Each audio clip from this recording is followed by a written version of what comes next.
What's up, gamers? I got for you here like the funniest Mario 64 ROM hack that I could find. This is a stream that would get 500k like views if we were like in 2015. This is Mario 64 Chaos Edition. It's kind of the Mario 64 ROM hack in my eyes. Like, I'm pretty sure this is the first like ROM hack for this game that I've ever like seen on YouTube, because like YouTubers played it and like, you know, made epic reactions to it.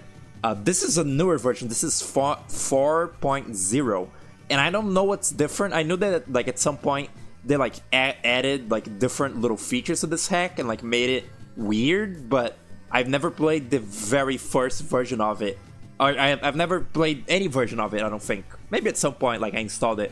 I was trying to say that I haven't played this latest version. I didn't even know this is a Case Emmanuel ROM hack. That's really crazy.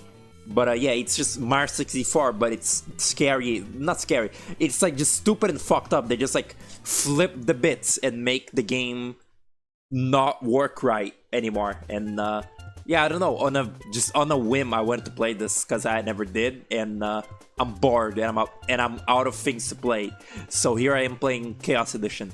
I don't even know if I opened the right game. This could just be vanilla Mario 64. It doesn't say anything, like it doesn't show, like it's not like it has a title in the title screen, like, oh, Mario 64 Chaos Edition. It's just like Mario 64, which is really odd. I'm being messaged. What's up, Wyatt? What's up, Lua? Welcome to the stream. How's it doing? Yeah, we are in the season of Holly Jolly Rocks. I don't know. It's like, it's December now. That's really crazy. I'm eagerly waiting for not Christmas, for the Reta 10 update, because it's December. I didn't know that. I didn't know. I was wondering when are they when are they gonna release that? I thought it was November, but no, it's actually December. It's really I'm very on the edge of my seat. I did see that I'm subscribed to Mother Encore, the little YouTube channel. I saw there was an update and they said they're releasing it spring 2026, which is very interesting. It's interesting that they like said that you know, it's interesting that they've given a date for it. Now we just gotta see if it's actually gonna, you know, be real, if that's gonna be really the release date of it, and it's not gonna be like a Mother 4 or whatever, Project Oddity, whatever they like, coming out 2014, this winter 2014, and then it never came out. So this is chaotic, right? I kind of can't tell. Unless something chaotic happens, this is like Schrodinger's Mario 64. I don't know if I opened the right game. I literally don't. This could just be good old Mario 64. I have no clue. What's up, Cactus? What's up, Guzman? Welcome to the stream. Welcome to Streamer Bait. He tried to play Parappa on a web emulator and we gave up because the buttons weren't named correctly on the rebind menu. I played 2 seconds of Space Channel 5 1 on Dreamcast because I just wanted to see if it would work. Because, you know, after a Grapefruit stream of like dancing to Space Channel 5, I was wondering, would Space Channel 5 work on Redream, or would it like, or would I have the same problem where the input doesn't work? And I played it for like a second, and it did work. Space Channel 5 does seem to work. I don't know if I could, you know, stream the game. Like, I don't know if I would have the ability to, like, play through all of that game, or if, you know... I remember when I played Guitar Man and I couldn't fucking play the game because I was too bad at it. But, like, in theory, I guess I could play that game. And it was really funny. When I played the first level, I forgot about the cunty little dance that Ulala does in that game. Like, in the very first minute of gameplay of Space Channel 5, like I made myself laugh to the point of like getting a headache, because like I did, you know, I did the little first part, like, oh, up down choo choo. When she started like doing the little sassy fucking like dance and like recruiting the little hostages and you know, just dancing around, I fucking cackled at it, and actually gave me... Is this normal? Is this always here? Is that... Have I never noticed this error before? Is that really... What about this sign? Am I being gaslit? Is this real? Huh. I never noticed that. Okay. Yeah, it made me laugh really fucking hard, because like it's such ridiculous like animation, like old, you know, Dreamcast era animation. Just Ulala's movement. It's very funny. Is this really... Did I really load up the wrong fucking game? I can't believe this. Let me see what I can do. This doesn't seem very chaotic now, does it? Let me just, you know, let me take out the cartridge out of my N64. Oh god, I messed. Oh no. Oh nope, that was just Mario 64. Jesus Christ, am I dumb? Chaos 4.0, dickhead. I can't believe it. It really was just Mario 64 for a second. Christ Almighty. Okay. Okay. Oh, the portrait is the same. Is it? I always call it the portrait. I don't know. What do you call this? The border? The size? Does that look right? No, that does not look right. Okay. Let me just put that a little like that. And that a little like that. And I think we are fucking good. I believe. Oh shit, is this gonna be corrupted? Is this gonna be fucked up and weird? The preview of the game? Is this really... Did I really not... Is there anything that fucking distinguishes this from Mario 64 normal? Oh, I think that might be... Yeah, I think that's a pretty big giveaway. That is really funny timing. Is there anything that distinguishes this from regular? Okay. Good. Documented accident. Oh my god. Okay, now we are talking. Now we're on. Can't wait for the Holly Jolly Goblin to come down the chimney and fill my belly with jellies. Did you guys see the new Smiling Friends? It was the season finale. It was really good. Oh my god. The... oh yeah, man. The Glep episode was very good. In the little Smiling Friends episode, it was good. I liked it. It was very funny, and I liked the plot line that they went with. It made me giggle. Press D-pad to die. What? Oh, so they do have that feature. They have that's a feature that I remember like was added. Huh? It was like, oh my god, the music is not working, and so isn't the fucking bounce. What is it fucking called? Long jump. Oh my god. I remember like at some point like a newer version of this game came out where it would have these QTEs where it's like press the D-pad, press the B button, or you will die. And people didn't like that about it because it's not really chaotic. It's just kind of like it's like, oh yeah, this like ROM hack is supposed to sort of simulate like corruptions. Oh my god, this ROM hack is like kind of like, you know, pseudo like corruptions, and that isn't really a that isn't really a corruption. It's just a fucking QTE that might kill you. It's strange. But yeah, I guess I'll try. Oh, oh. Is that? How does that work? I'll just try to play the game as normal, I guess. Try to get the stars while, you know, the Glitch Goblin tries to fucking kill me.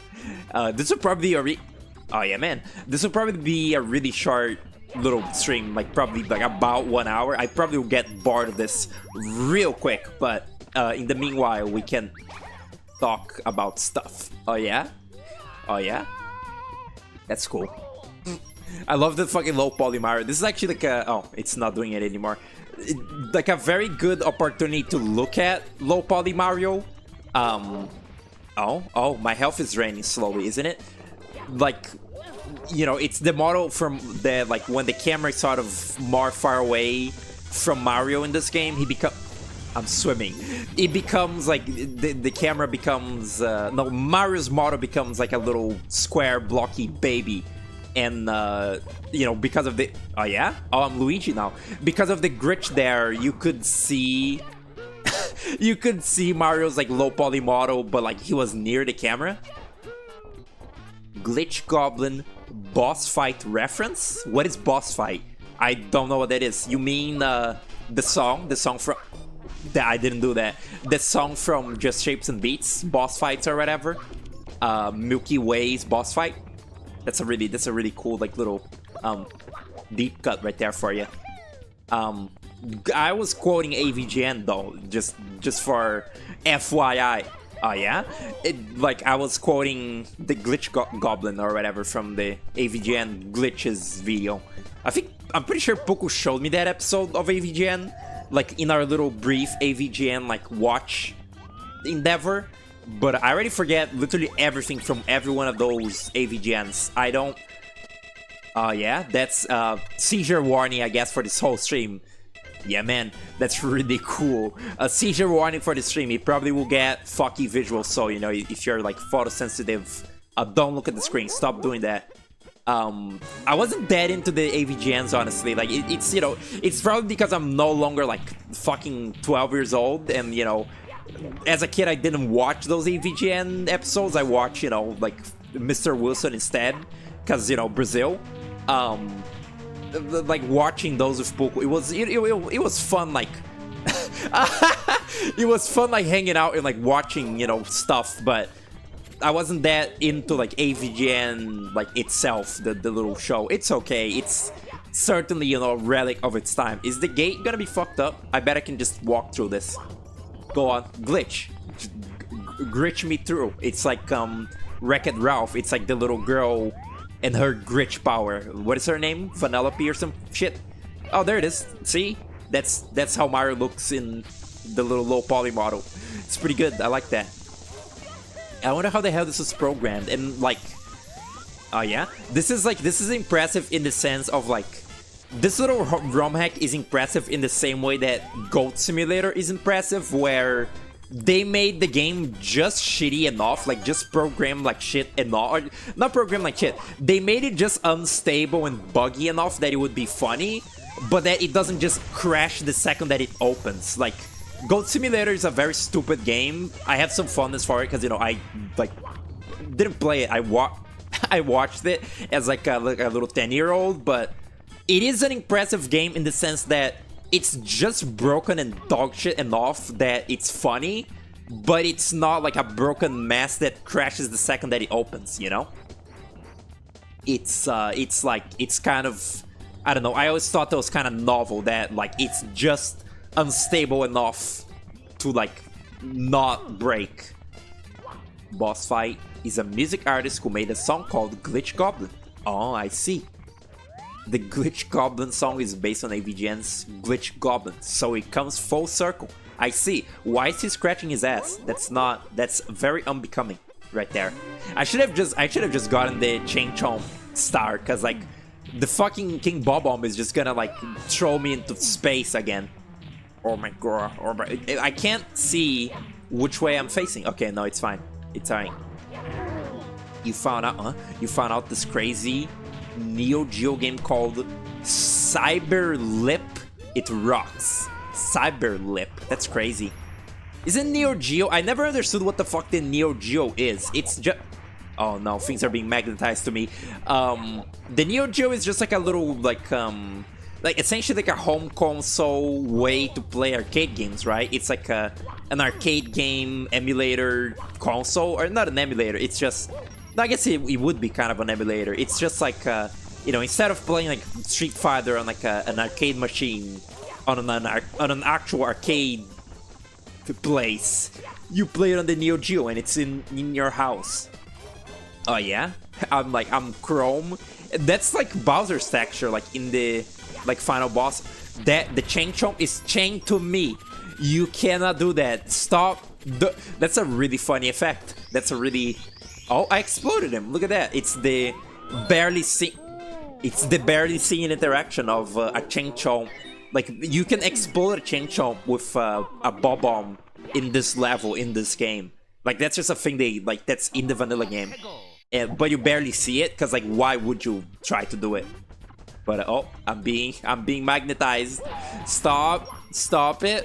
I bet this effect is very useful for getting the 100 coin star. Where is the star? Oh, huh. The star is like a separate object. Yeah, chain chomp. Okay. Whoa, that's really cinematic. That's crazy. The Neo Geo was SNK's proprietary line of arcade machines. They got very expensive home parts that are arcade accurate. That's fucking crazy. I never looked into that. Oh my god, the music is fucked up. How's the audio, by the way? I very briefly audio balanced this and it seemed to be at a good volume, but I'm not certain. Okay. What did you say? You streamed Earthbound Zero back in May. When Endcard comes out, you have a fresh playthrough of it in your mind. I see. It's really funny. The Mother Endcard developers, they are like... I'm a sign. They're always encouraging you... They always like encourage people to play Mother 1, Earthbound Zero, whatever. Like, they're always like, don't just use our fan game to replace... Why is this little sign jumping around? That was really joyous. He was like having fun. That's crazy. They always say like, oh, don't just use our fan game as a replacement for... Stop! For playing, you know, the first Mother. Like, play the actual game.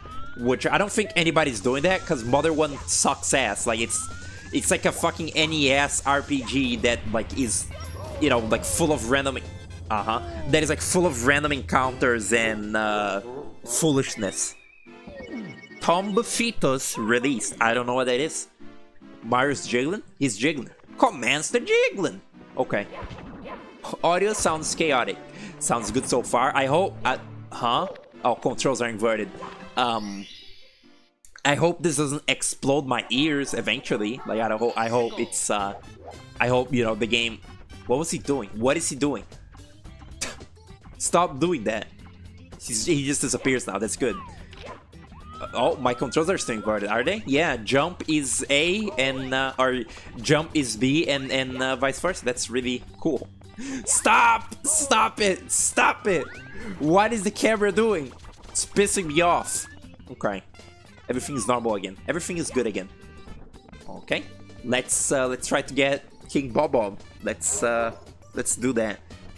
I'm still looking at the little Chain Chomp model. It's so like, oh my god, it's so stupid, the little like 3D model of the Chain Chomp in this game. But like, I have such a fondness for it. Like, went back. Oh, I'm in like quicksand. Back when I like first saw Mario 64, I was so enamored by it. Like, so far, I had only seen Mario through like fucking shitty Flash games, and you know, look how tiny the bomb is. Like Super Mario 63 and the likes of it. Like, that was my only. The fall damage, Jesus, that was like my only exposure to Mario so far. So like, when I saw, you know, this like crazy, to me it was like new. Like, I didn't understand that Mario 64 had existed for like years before, like even I was born. I was like, wow, what the fuck is this new like 3D Mario game? And like, seeing this little first level in like some YouTuber Let's Play and seeing the big Chain Chomp, like, it was... Wow, is that supposed to be the green demon? Jesus Christ. I was fucking enchanted by this, and I was enchanted by the design of the Chain Chomp. Like, ever since I first saw it, I didn't even know about like Mario 3. Like, I didn't know about Mario 3 and shit. I didn't know what a Chain Chomp was back then. So like, this was my first exposure to it, and I was like, wow, there's a big fucking dog in the game. It was great. Penguin race? It was crazy. It was like a whole new realm was unlocked before my very eye as a kid when I first saw this game. Oh yeah? The music is like a little drunk now. As a huge fan of Earthbound Zero, let me tell you, do not play that shit. Anyone says Modern 1 is much better and ahead of its time than other NES RPGs has literally never played it. Yeah, it seems that way. It's very novel and like cute in, you know, in the way that it's like a sort of, I don't know, I feel like at least for that time, like the little story was telling like through an RPG was like different.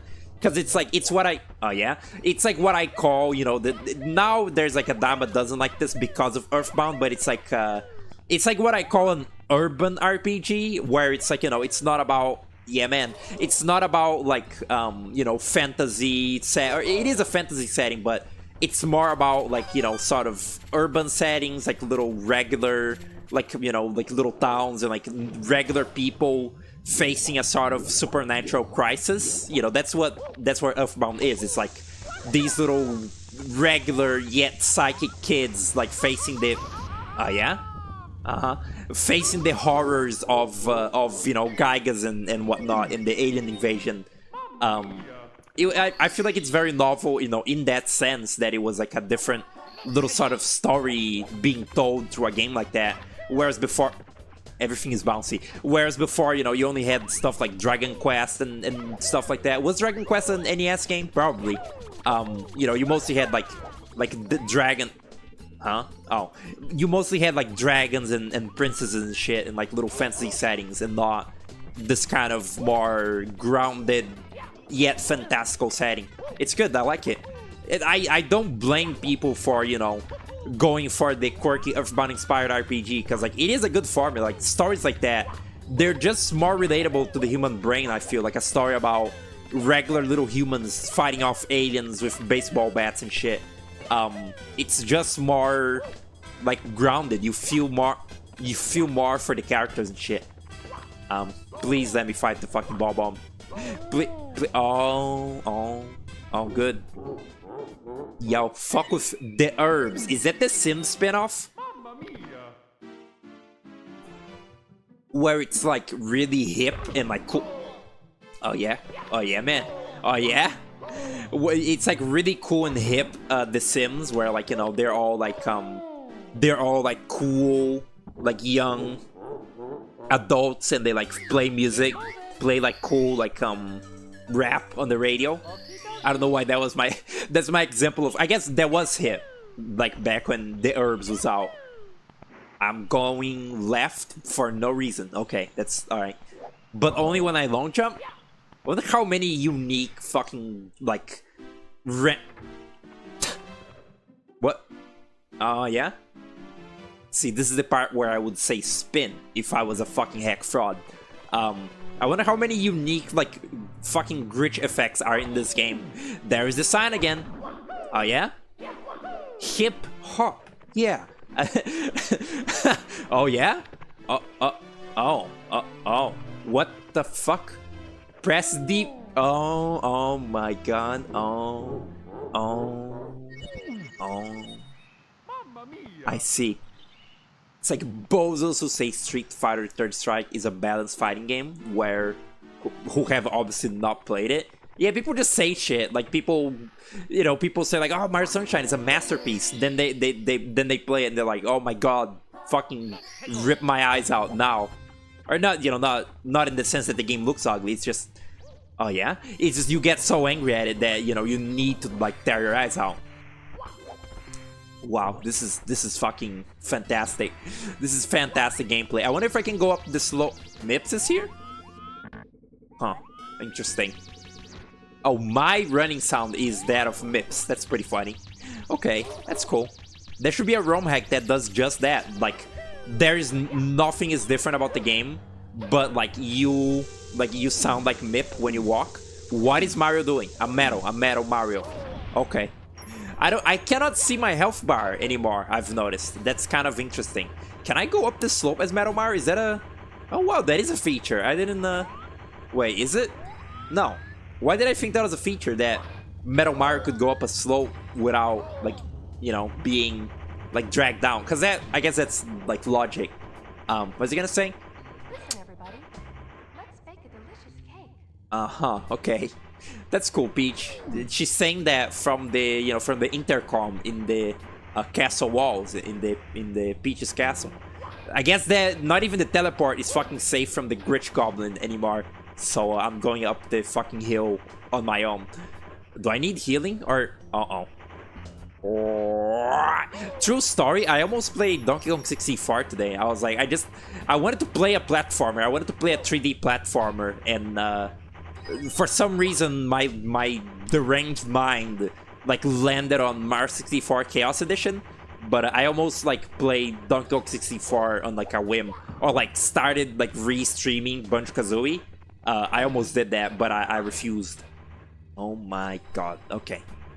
You love everything about Mario Sunshine except the gameplay itself. I was very impressed and kind of like proud that Puku's like playthrough, like most recent playthrough of Mario Sunshine, he like liked it. He like liked the game. He liked Mario Sunshine like this time that he played it. Whereas like every time he played it before, he said that he's like hated it. But that maybe he had like hadn't played it like for the longest time, so he like his assessment wasn't like fully concrete. But I find that like pleasant that Puku can play that game now, and we might race Mario Sunshine like soon when he goes back to his house. Like we might race the game like all in one stream. We just try to beat the game as fast as possible. We might do that. Play DK64 tag anywhere, it would be lit. Thanks for the money, Wyatt. Thanks for the $5. That's not out of the question. Yeah. I have like an amount. Oh my god, he's so flat. I have an amount of like interest in playing Donkey Kong 64. Like it seems neat enough. Like it seems like a nice little Banjo like collectathon knee game. Why is it already picked up? Don't fuck with me, game. I didn't pick that up before. No, okay. It was just the texture. It's just fucking with you. That's cool. Yeah, I had some interest in playing that game. Cause I think it's the only, you know, sort of classic Donkey Kong game that I haven't played. Like classic rare Donkey Kong game that I never even touched. Like I've never even touched that game. Like not even as much as like download it or you know, download it on my real N64 and like play it for a second. Like I never did that. I've done that for like Banjo-Tooie, where like I play it, oh my god, where I play it for like 2 seconds and then stop, but never Donkey Kong 64. Oh my god, I'm fucking unstoppable. I like how they gave me this effect like right as I'm doing the Koopa the Quick race. That's really, ow, that's really cool. You played Noise's Halloween Bash, not to brag, but you got all the pumpkins on your first run? That's crazy. Huh? What was that, Chow? Oh, okay. That's cool. Yeah, that little fan game is nice. It might be like when I get my new GPU, the very first thing that I play might as well be Pizza Tower. Like, it might be the very first stream that I do the second that I'm able to. I play Pizza Tower. That might happen. The disgraced beauty of Super Mario Sunshine 3-hour video. True. Very true. I could make like a... Oh yeah, man. That's really... He's doing the retro pose. I could make like a long-ass fucking video essay on Mario Sunshine and its intricacies, because like I've played that game like quite a bit now and know its shit. Go. What the hell?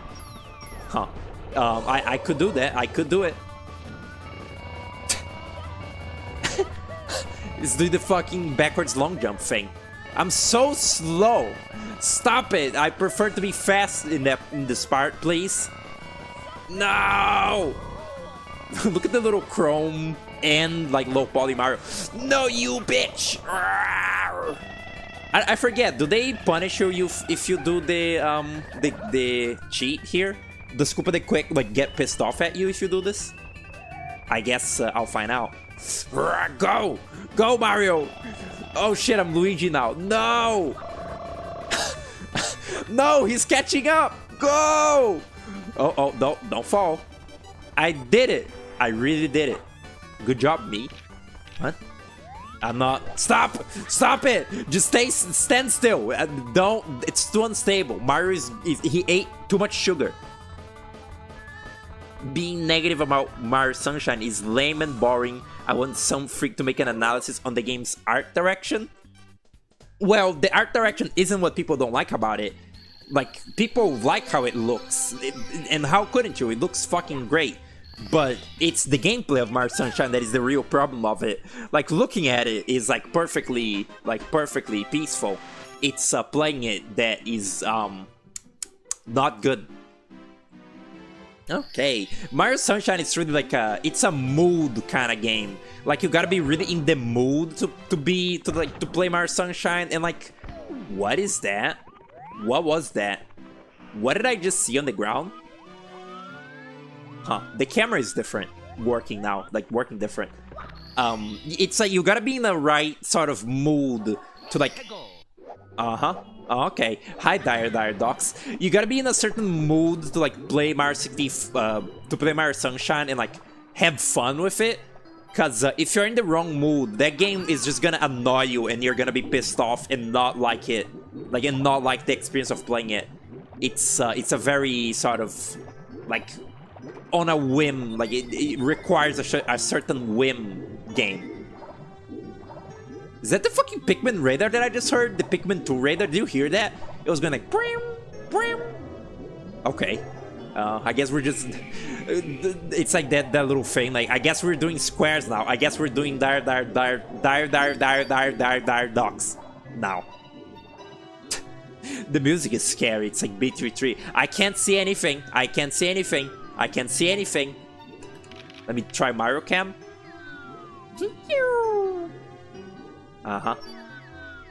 These kinds of unique fucked up thing happens every 10 seconds with mods. Could be a neat concept for an actual indie game. Someone's probably already done something like that at this point. Like, I don't know. The problem with that is it's that it probably would be like, I don't know, it would have the same sort of the exact aesthetic and vibe of What the Golf and, you know, games like that. And I really don't like games like that that have the corporate art style, and it's very sort of like, I don't know, trying to be like the Untitled Goose Game. It's like, wow, this is so like quirky, but in a sort of like, I don't know, artificial way. I don't like it. Not a fan. I think I would find enjoyment in playing the Tag Anywhere mod, barring the horrible banana barrel minigames. Die on the hill that Donkey Kong 64 is overhated and stupid essayists have blown its problems out of proportion. Could be. I could Greenio? You're green. Yeah, I would have to play the game to form my own opinion, but yeah, that does seem like it was a very sort of classic thing. It was like, oh, Donkey Kong 64 ruined collectathons forever. When honestly, Banjo 2 is probably like a worse game than Donkey Kong 64. Honestly, like just in the scope of the video game, like that one I will not defend. Banjo 2 is a dog shit game. I really don't like the what's it called? The Green Demon effect. Like that is not like this stupid fucking Pong game. This is like funny, but like the Green Demon, you're just like you're just gonna die. Like there's nothing you can do about it. Like there we go, I'm dead because it appeared. That's kind of annoying. Like, even though, you know, it's sort of the point of this that it's stupid, that kind of renders this ROM hack, like, actually nigh unplayable. Like, I feel like to some extent you want the player to be... I'm stuck here. Like, to some extent you want the player to be able to, you know, like, somewhat fight against the glitch. But, like, with the Green Demon, there is nothing you can do about it. You just die. Like, you know... Like, with the press the D-pad to not die, you can do it. You can prevent yourself from dying. And with the fucking Tetris, the Pong thing, you can also prevent yourself from dying. But the Green Demon, you can't. Like, it's not doable. Dewey isn't as bad as people say. There's 2 bad levels, which you can mostly skip. Grunty Industries and like Pterodactyl Land, those are really, really bad levels. I disagree. I disagree. I feel like Banjo-Tooie gets just enough hate. It's like it's not over-hated or under-hated. It's just hated. Like people, I feel like people's assessment of it being like a very annoying backtracky game is correct. But yeah, it's mostly 100% in that game that is really bad. It's not like, you know, doing the bare minimum in it is like a little more doable. But like even then, you have to interface with like Grunty Industries like an amount, like a amount, and it's not good. It's like bad. It's real bad. Especially Grunty, please.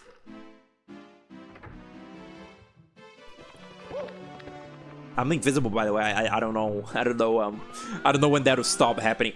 Anyone ever fucking read these signs? Like nobody ever reads these. Like there's so much dialogue in Mario 64 that like it's completely ignored because like it's such an iconic game. Like everyone knows everything about this world that like you never read these things because, you know, it's like, why would you need to learn about the fucking triple jump? You already know it.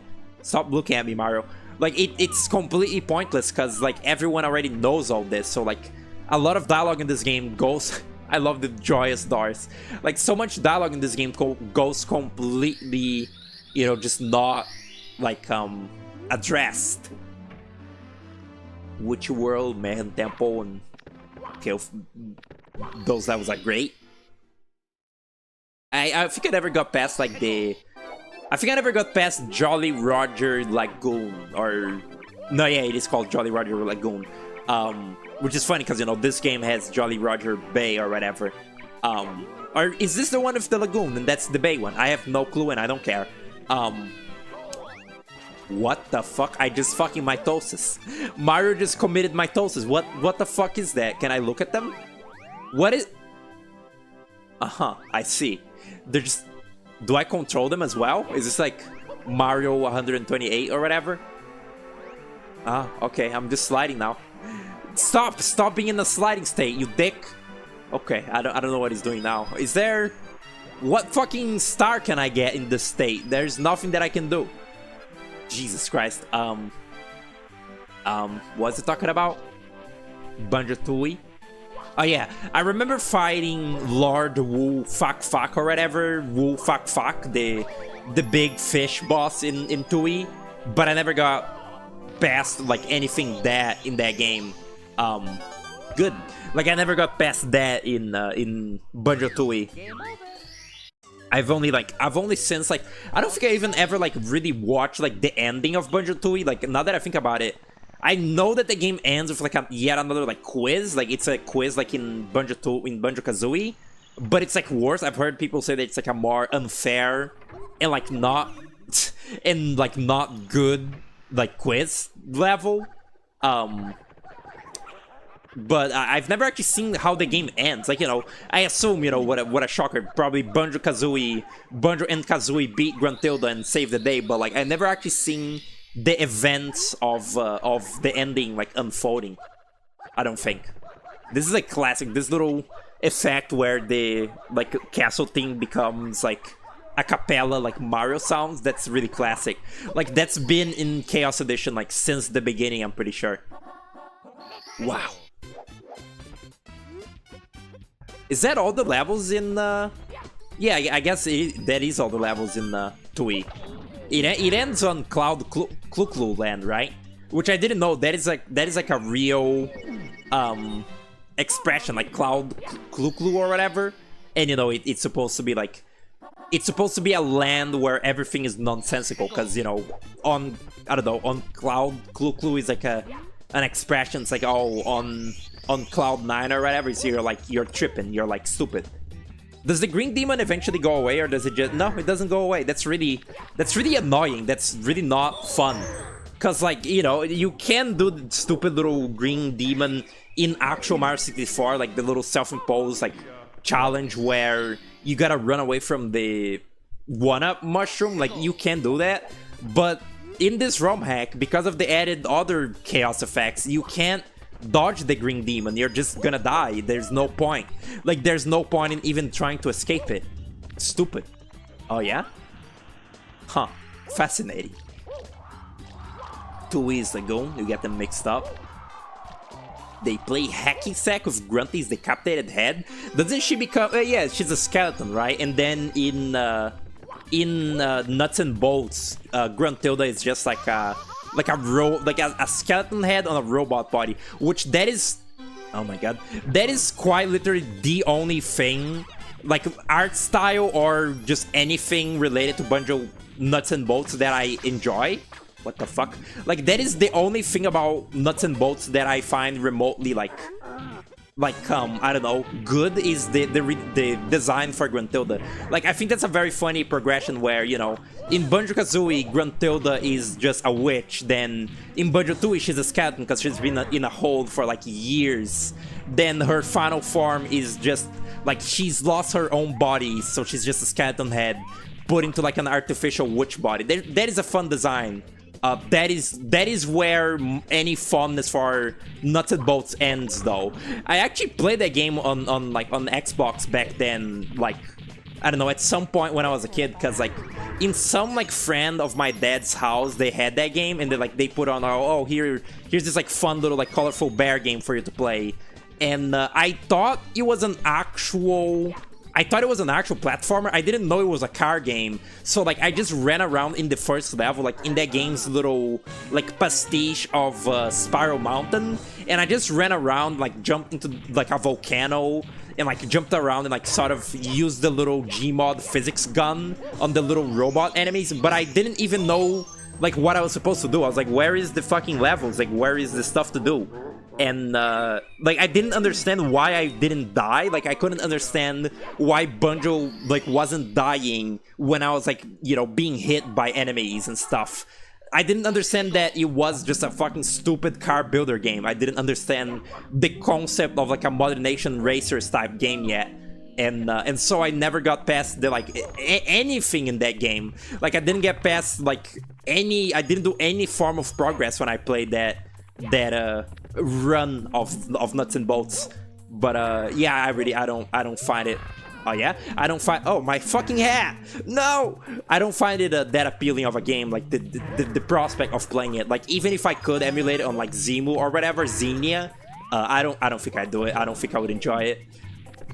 It's really funny too, because the exact same problems that Nuts and Bolts has visually are also present in Yooka-Laylee. Like, they make it too fucking blocky. Like, I don't understand that. I understand why they make it blocky in Nuts and Bolts, at least, where, you know, it's like fucking Skylanders or like Minecraft. It's like those kinds of games with that Skylanders look to them, that they have little blocky sort of art styles, or I don't know, fucking... Isn't Viva Pinata like that too? Like, they have these blocky sort of art styles because, you know, it's supposed to be like, oh, you build little blocks, like you're building cars out of little blocks, so the aesthetic of the whole game is just little, like, blocky, you know, cartoon aesthetic. And it looks really fugly. I hate it. I hate the way that Skylanders looks, and I hate everything that looks similar to it, including stuff like DK Bonanza. Like, that is such, like, a gross little, like, kids, like, media look. I hate it. It's so uninspired. I despise it, truly. What's gonna say, though? Forgot. Blech. Modern Nation Racers, what a niche reference. My cousins play that. Like, on the PS3, my cousins played Modern Nation on, like, I don't know, I think it was the demo. Like, it was a demo version. Like, my cousins, you know, they were like Sony, like Sony fanboys, like, all the way through. So they, you know, they mostly had, like, the PS3, the PS4, the PS2. And they would, like, be always, like, playing demos. That's how I know about games like Sound Shapes, King Oddball, fucking, what's it called? Puppeteer, the little puppet game on PS3 and stuff. Like, because they were such, like, PlayStation, like, nerds, I've always, like, known about little PlayStation games the most, and you know, Modern Nation Racers is one of those. It's essentially Little Big Planet if it was about cars. You know, not to be confused with not to be confused with Little Big Planet karting, which is, you know, an entirely different thing. I don't think there's even a level creator in Little Big Planet karting, so like Modern Nation Racers kind of beat Little Big Planet kart to the punch. Like, the whole point of Little Big Planet is the fucking level creator, then they make the games without the level creator. That's so stupid. Like, don't make it. Like, Sackboy's Big Adventure is also a game that has no, like, level creation element of any sort. It's just like a generic, sort of shitty, like, soulless copy of Mario 3D World, which is already a shitty, soulless game. Like, what's the point of a fucking Sackboy game where you can't customize and like make a little, you know, make little levels of your own? Like, that's the whole point of Little Big Planet, like, as a little franchise. It's like about fucking creativity. But I guess ever since Media Molecule, like, you know, I don't know, sold it away. I don't know why they would like just abandon Little Big Planet like that. I guess they were bored of it. They were like, okay, we're done. Same way that Naughty Dog abandoned Crash Bandicoot. I don't know, I guess they just wanted to go work on other shit, like Dreams PS4. But like, truly Little Big Planet was like never the same without the sort of British eccentricities of Media Molecule. It's very sort of, very whimsical, artsy sort of shit they were doing on Little Big Planet 1 and 2. And then, you know, the rest of the franchise is just kind of there. It's just kind of, they just kind of made Sackboy like a little, you know, he used to be the de facto, like, Sony, like, little platformer mascot, and now he's been sort of usurped by the stupid little Astrobot robot. I guess his name is Astrobot. Which is really funny that, you know, they don't just use Sackboy for the stuff that they're doing with Astrobot. I guess they're like, oh, we need, like, a fresh mascot. So they were like, oh, let's use the little... They literally just turned the little Playroom robots from the PS4 into, like, a little platformer mascot. Like, I remember my cousin playing the PS4, like, Playroom demo, like, the little tech demo where you just play around with the little robots in your, like, living room, and you just, like, it's just a toy, essentially. And then, you know, Astrobot became, like, an actual little video game, and now it's, like, a little actual franchise. Although, in a way, I almost, like, am glad that they're using Astrobot to, like, milk, like, PlayStation, like, I don't know, just the whole Astrobot thing is, like, entirely, like, masturbatory. Like, it's just entirely, like, here's a little platformer for babies, and also here's some nostalgia bait for the, like, 30-year-olds in the audience. And I'm somewhat glad that they're doing that with this stupid little robot design that I don't care about, rather than using the Sackboy that is, you know, part of my childhood for that. Like, in a way, it would sting more if, you know, Little Big Planet was once, like, a very charming and sort of wondrous little, like, franchise about creativity, and now it's just, like, a fucking ad for... You know, the Astrobot games are just ads for, like, PlayStation consoles and accessories and, like, masturbatory nostalgia for, like, old consoles and old, like, IPs and shit. It's really disgusting, but, like, good that it's being placed on this little minion sort of, like, little, like, franchise, instead of, you know, the Sackboy that was once, you know, once had, like, its heights. Wow, I'm impressed that that little fucking bong thing is programmed so that it pauses when you're doing, like, when you're going through, like, a screen transition. Like, did you see that? The Pong, like, paused when I was, like, going through the... Like, going to the level select, and then it went back when I actually entered the level. That's very impressive programming. Case Emmanuel, you know, he's not, like, the crazy, like, grandfather of Mario 64 ROM hacks for no reason. Certainly, he knows what he's doing at this point. You know, it's not, like, shocking that this is, like, programmed so well. Where's my fucking star? Oh yeah, it's outside. I'm actually forgetting aspects about this game because I haven't played it in a while. hires at PlayStation be like, wow, people like fun video games, holy shit. Yeah, it's really crazy that like, oh, that people who are like, people who, you know, only play AAA slop on PlayStation are so starved of anything that is not entirely devoid of like whimsy, that something like Astro Bot, which is like a super like generic, like essentially just the minions, like the Illumination minions of video games, although I guess that would be more like the Rabbids. Like it's just super basic little like kids fucking platformer, like something akin to like, I don't know, Glover in its time, and yet people are so devoid of like platformers nowadays that they take it, they eat it up. They eat up the little fucking generic Blue Robot game. Because, like, there is nothing on actual PlayStation consoles that is like that. Like, besides Astro Bot and fucking Sackboy's Big Adventure, what other, like, 3D platformers are, like, on PlayStation consoles, like, in modern times? Like, can you name even one? I don't think there is one. Like, even, it's kind of unfortunate. The 3D platformers are still dead.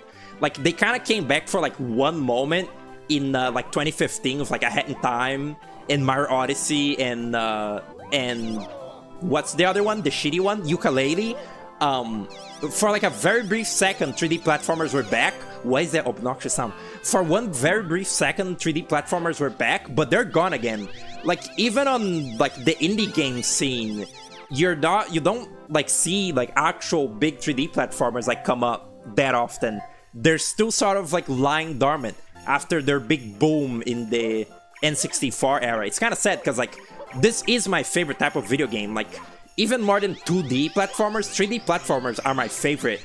It could have something to do with the fact that Sonic Adventure was my first video game ever, but I'm really fond of 3D platformers, especially ones that are fast and that let you like do many like moves and shit.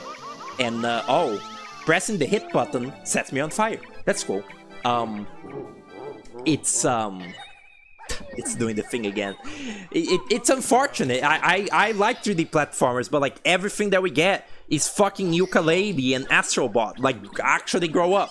Like please Gears for breakfast. Make either like a new Hat in Time or like a different game. Like please. What? Oh wow, this is new. I don't think in the old version of Chaos Edition they had a cappella versions for Freeze Easy Peak. No, that's not the name. This is what the fuck is the name of this level? I just fucking gave birth. What is the name of this level? I genuinely forgot. It's not Snowman's Land. What is this? What is the name of this level? Cool Mountain. Jesus Christ. I haven't played this in a bit, or like actively thought about Mario 64. Damn. Hello, Eloidomed. Hopefully that Shovel Knight 3D game is cool. I'm really thinking that they're gonna do a... Oh shit, I'm like trans flag color or something. I'm like the Doys now. What was I gonna say? Oh yeah, I'm really thinking that they're gonna do like... For some reason, I really feel like Yacht Club is gonna do a fucking Sega Saturn Shovel Knight.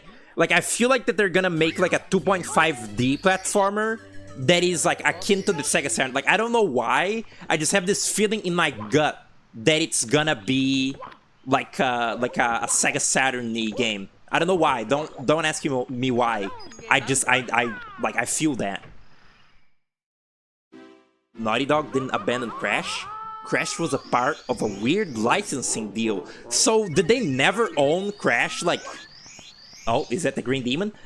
Like, was Crash always owned by Universal? Because I thought that Crash was owned by Naughty Dog. Then they were like, okay, after like Crash, like Team Racing, and they like just sold the rights of Crash to like Universal Studios or whatever. And then they started doing dog shit like Wrath of Cortex and you know, Twin Sandy is not entirely dog shit. It's just a little dog shit. I thought that that's how it went down. Wow, thanks. Thanks, Mario. Thank you. Naughty Dog made Crash, but they didn't own it. That's crazy. That's the first time I hear of it. I feel like that's such like a big like misinformation thing then. Like, I've heard it so many times from like gamers online, like, oh yeah, why did fucking Naughty Dog sell Crash? Why would they do that? Why would they do that? Why would they sell the rights of it to you know, the fucking Activision or whatever? I didn't know that. I didn't know that they never truly owned it. That's nuts. That makes more sense than that they made the Jack games instead of, you know, instead of like making Crash Bandicoot into like a modern, like cool collectathon franchise like they did, you know, with the Jack games. They did it with like a unique franchise instead. It's because they didn't have Crash anymore. That's crazy. That's quite literally the first time I ever hear of this. I've actually learned something new today. I'm making no progress in this level. Just get me out of here. I said get me out of here. I said get me out of here. I said get me out of here. How Mario 64 triggers you. I still have no idea what videos like that, like what they even mean. Like videos that are like how Majora's Mask triggers you, or like how Mario triggers you. Like what does that mean? Like is that, what is that? Is that about, is that some sort of social experiment about like how gamers sort of react to like stimuli in these video games? Like I have no idea what that even means. Did I get the 100? What? I got the 100 coin star in this? What does that mean? That's not true. Okay. I have no idea what that means. They list pet peeves of the game. That is the stupidest thing I've ever heard in my life. That is like truly worthless content. That's like almost as worthless as like the evolution of Mario in games. Like the evolution of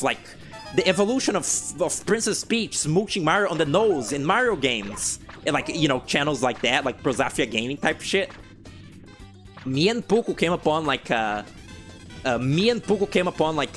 phenomenon of like the evolution of like fat Mario in games or something. Like Prozafia Gaming and like a channel similar to that, like in their endless quest to like fucking clickbait to like pay their bills, I guess. There's like videos that are like evolution of like fat characters in Mario games, and like the thumbnail is like, you know, fetish art. Like the thumbnail is like deviant art, like characters like fat like art, and it's really stupid, like a really stupid way of doing clickbait. But it's because, you know, it's because like on YouTube like fetish content doesn't get like flagged, you know, as like it doesn't get like demonetized, so like people use that to sort of do clickbait that is risque. Wow, Jesus Christ. They use like, you know, fetish content to like do risque like clickbait, like, oh, what the hell is this like video of like Mario like almost naked and fat. They use it for like making like risque clickbait without actually, you know, using like nudity or like anything that would get their channel like truly demonetized. Because you know, if you try to police like fetish content on the internet, you would like literally like just have to censor everything. So, you know, it's like a very big loophole. Cause like, yeah, characters getting fat, that's nothing. That's not a sex thing, or at least it usually is not. So like, it's not like you can censor that on YouTube. Those are Goombas? That's horrifying. I don't like this. I do not like this. Mario is fucking yellow now. It's a very sort of it's an exploitable system that is like, it's literally an unfixable problem. Oh, okay. Unless you're like, you know, unless I guess you had like a human theme of moderation, you could not crack down on like fetish videos on YouTube. You could not do that. Oh, health bar videos, yeah, that's also, or like Cuphead characters ranked from most evil to least evil, or like, what if Cuphead characters were charged for their crimes? Hi, King Womp. Like, it's like truly people will just like do anything to like make fucking, it's like, it's literally just making content that like a toddler would like click on. Like a toddler would like click like evolution of fat Mario in games, or like Cuphead characters if they were charged for their crimes. Like that, it's truly like content for 5-year-olds. It's pretty bad. You think it would make for an interesting video? Wait, were you joking about the pet peeves thing? Is that not actually how Mario game triggers you? Is that not actually what those videos are? thank Lord for Nathaniel B making that type of content. I literally don't know what that is. Is that that voice actor like Nathaniel Bandy or whatever? Bandy? Swimming. That's cool. Bandy and the Ink Machine. I don't know who that is. I was thinking about this. I don't watch a lot of YouTubers. Like my subscription page is mostly like game dev stuff, like mostly game developers, and like, you know, like either for like ROM hacks that I'm waiting for like release, or, you know, indie games and stuff. Like I follow very few like actual like YouTube channels. Like there is like I don't know. Oh my god. I can't even fucking touch him. I can't even do it. That's really cool, man. He's completely flat. Kill him. Kill him. There's like grapefruit, there's like running shine. There is see, I ran out. Like the Snapcube stream where they watch all of Jack and Daxter cutscenes instead of playing the game? Why? Why do that? Could they not run the game? I truly know nothing about Snapcube besides the Sonic game like fan dubs, which my stance on it is that those were funny once. Those little fan dubs, they were funny when they came out, like the stupid little like the little like characters like dubbing over the game and making stupid jokes. Like some bits in those are funny, like I still think about the haha one, like that is funny, but for one, those videos are like 16 minutes each, and for like a fan dub thing like that, they only get less funny as they go on. Like the start, like the first 5 minutes of stuff like that is like you're like consistently laughing, but then like the last like 15 minutes you're just kind of like like you just kind of giggle. Like stuff like that, you know, humor is built on surprise and shock. So like the more you get used to a concept, the less funny it is. And then to, you know, to sort of further ruin it, people quoted those little fan dubs like a little bit too much, and now people hate them because people like quoted you know, Eggman pissed on the moon like 5 trillion times, which I don't, it's like, it's not really one person's fault. That's just kind of how the internet operates. It's just like, if you have a popular thing that got like, you know, like 1 million views on the internet, there is gonna be 1 million people on the internet that have just heard the joke for the first time. Like I don't think this is actually a thing that I've never really heard anyone like mention about, the sort of way that internet cycles work for work for like media and stuff. It's like the reason that jokes get run to the ground on the internet is because for like you know, again, 1 million people that have watched the thing, there is 1 million people that have just heard the joke for the first time. So they're like, I'm gonna repeat this like funny joke that I just heard. Like that's really like funny and fresh for me. Yeah, like still. But you know, because 1 billion people are doing it, it gets like tiring quick, and then people are like, oh, I'm bored of this joke now. And you know, then like restart the cycle. It's like an endless vicious cycle. That's just how things work. So like, even though it's not one person's fault that the little stupid Sonic fan dubs are ruined forever, they are ruined forever. They're not, it's not funny anymore. It simply is not. It's gone. It's a relic of the past. Jesus Christ. Does this actually let me go up slopes? Because that would be very useful. It actually kind of does. Nice. That's kind of helpful. I wonder, like, I mean, there probably is, you know, with the endless amount of Mario 64 content on YouTube. I wonder if anyone's beaten this game, like beaten Mario 64 Chaos Mode, because it's very unplayable on purpose. What a surprise! I'll make it my goal to get to Bowser in the Dark World, and then that'll be it. If I can even get there. If I get bored and too annoyed or run out of things to talk about, or if I get to Bowser, yeah, it'll be over. Okay. What's he gonna say? I have the Bitter 313 health bar right now. Do you notice that? Like in Bitter 313, there's this one little thing that happens where your health, like your extra lives, they start counting up instead of down. Like you see how I have 11 deaths there? This, I wonder if this is a feature from this originally that was then put in Bitter 313, or I don't know, what the fuck is that? Huh? Sea dragon? What the fuck that's about sea dragons? There are no sea dragons in Mario 64. What you talking about? The fucking Goombas are spawning. Jesus Christ. What the hell? Is that? Oh, okay. Oh, good.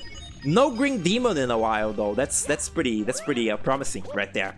I might be able to get the first fucking Womp star. Oh, it's the plant. Go! Do you just have to mash that? I got heartburn right now. I don't know why. There's like chocolate on the fridge that got ruined because like the fridge was like, I don't know, defrosting or something. It wasn't set to defrost, but it just like started like dripping water from the freezer anyway, and it ruined like a little box of chocolate because it got like soggy and it's disgusting now. It's like little chocolate like wafers and it's ruined. Unfortunate. You're sure Simple Flips or some other freak has done it? Oh, I'm still very like tempted to play. I'm very tempted to play more Beautiful Joe. I don't know if I'll stream it because like again, it might be really boring to stream that game because like no one is there. Oh, that's fucking speak of the devil, the green devil. Because like no one will be there and like I might get bored like redoing the same levels over and over, but if I don't stream it I might still like play the game on my own, like Beautiful Joe. I feel like with some work I can make it work. I can get the hang of it. I can I don't know, beat that game probably if I wanted to, maybe, perhaps, possibly. Mario homunculi, they kind of are. I saw some footage. It was actually, oftentimes when I'm watching Wired streams, I just like see Panut streaming on the corner, like on the little Twitch tab, because you actually can't close the other streamers tab on Twitch, which I really wish you could. Like I hate like looking at the little characters on the corner of my screen. Like it keeps like switching out, like, you know, what streamer is like live and shit, and like shows, you know, the like more popular like slop streamers on the corner, and I really hate it.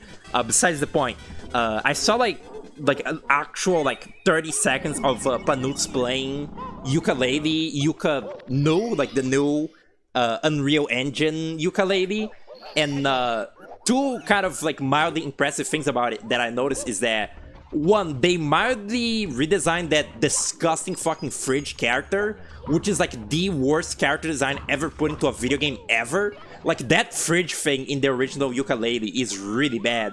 And it's still kind of bad in the new ukulele. They didn't really change anything about the like art direction of the game at all. It still looks boring the same way.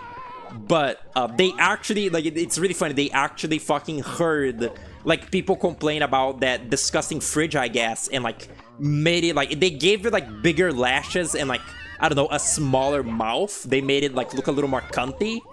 And that's really funny that like in their priority list for that game, the fucking fridge was like a high one. Because like I feel like every single human being that ever like laid eyes on that fridge thing has come to the same conclusion that like it looks fucking awful. Like that is a bad, like universally bad design. It's not even something like 12-ounce mouse or something where it's like ugly on purpose, but some people like it for being like charmingly ugly and disgusting. It's like just an appealing fucking awful design. Like if I was to like give an example of an actually like objectively bad designing something, I feel like that's a pretty good contender, that fridge thing. And that's really fun that they did that. The other feature that they added was a mini-map. They added a mini-map to the game that like points towards each of the like jiggies. I guess it's supposed to be kind of like Mario Odyssey. Like Mario Odyssey has like a little mini-map for moons, right? They kind of like, you know, copy that to like make the game more smooth. And I mean, I assume it's, you know, it's randomizing my health. Oh, good. I assume that's a pretty... I like how the ground comes off, but it's like, it stays. The collision is the same, it's just the texture is displaced. That's probably a pretty useful feature in Yuka Remastered thing. The minimap. Still looks gross though. Game still looks like shit. Not gonna lie, it's just the art direction of the game. It's not like adding bloom to it is gonna make it better. And like, it was actually even worse in Panut's stream, because like, he added a cheat code to the game where like, I assume it's a cheat code, it's probably like a little fucking big head mode thing, where like everything has googly eyes, like every character has like little googly eyes, which like, I guess it's supposed to be like a joke on like, you know, the rare eyes, but it's like a really weird joke. And there's like little skins in the game where like, it puts a little bread on the face of the bat, like of, I guess that's Laylee is the bat one. Like there's a skin that makes Yuka purple, which looks kind of gross, and a skin that makes Laylee green and have a little bread on her face, and it's really gross. And also it's like a fucking like little millennial like quirk chungus joke, because it's, you know, it's the thing of like cats having bread on their face. Remember that? I'm pretty sure fucking South Park referenced that, didn't it? Like back when like South Park was doing that shitty fucking episode about like internet memes. I think it was the Faith Hiding episode that has the All Long Johnson cat in it. In that episode, they referenced that thing where like people put bread on their cat's like head. So like, it's a really fucking ancient meme reference, which like, I can't tell if it's worse to like put in an ancient meme reference in your game than like put a modern meme reference in your game. Like, I don't know what's worse, Anton Blast referencing like Come to Brazil compared to Yooka-Laylee referencing the bread cat meme. Like, I cannot tell which one is more like rancid. I don't know. I just don't know. Huh? I didn't get Chip off the Womp's block. Or I did. Huh? Get me out. The buttons were inverted for some reason. Jesus. I have 5 stars. I need 8 for Bowser, right? I can do that. I can 100% do that. 1,000,000,000% do that even. Go in, Mario. Go. Oh, it's inverted. Okay. What was I gonna say? Have you guys heard that? Have you guys heard that? Actually, it's really stupid saying. Have you heard of this? Because it's just like it's just a stupid tweet. But it was a tweet of like, it's like the stupid Steam Awards thing, which like honestly, Game Awards shows already like such like a trivial thing, and then like. I cannot think of anything more worthless. Like, I can't think of something more worthless in the world than the opinion of a Steam curator or like a Steam like commenter or like a Steam award. Like, I cannot think of like a more irrelevant thing in the world. Like, Steam reviews, like little Steam communities, that's all. Like, I can't think of like something more sad than the idea of like your only social media is the Steam like community shit.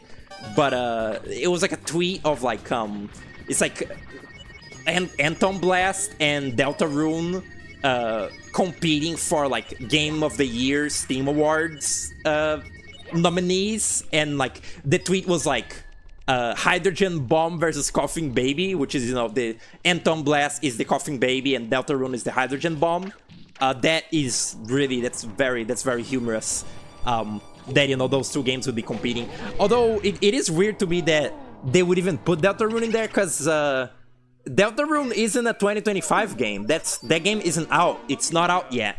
Like, oh my god, what the fuck was that? Like, in a way, you could kind of, you know, say that each chapter in Deltarune is its own game, and they just so happen to release a chapter, you know, this year, the 4th and 3rd, I guess. But it's not a game from this year. Like, it's not a game from 2025. Like, it's not done. Like, Anton Blast has all of its, you know, acts. Like, it has all of its, story beats and, like, cutscenes and, you know, story and gameplay and everything. While Deltarune is, like, 4 out of 7, like, parts of it are out. It's not a fulfilling experience yet. Like, if I played Deltarune and it ended on the chapter that ends, it's like a super fucking lame cliffhanger that wouldn't leave you satisfied whatsoever. It's not a finished game. Like, Deltarune is like a 2040 game. Like, whenever fucking Toby Fox, like, decides to, like, take the thumb out of his ass and, like, finish the game. Like, it's not even remotely done yet. Like, it's a game from years forward now. When Deltarune, like, is out, like, all these years in the future, like, in, again, 2030, is it gonna... 2030 is very generous, actually. It's more like 2030, like, 3 or something.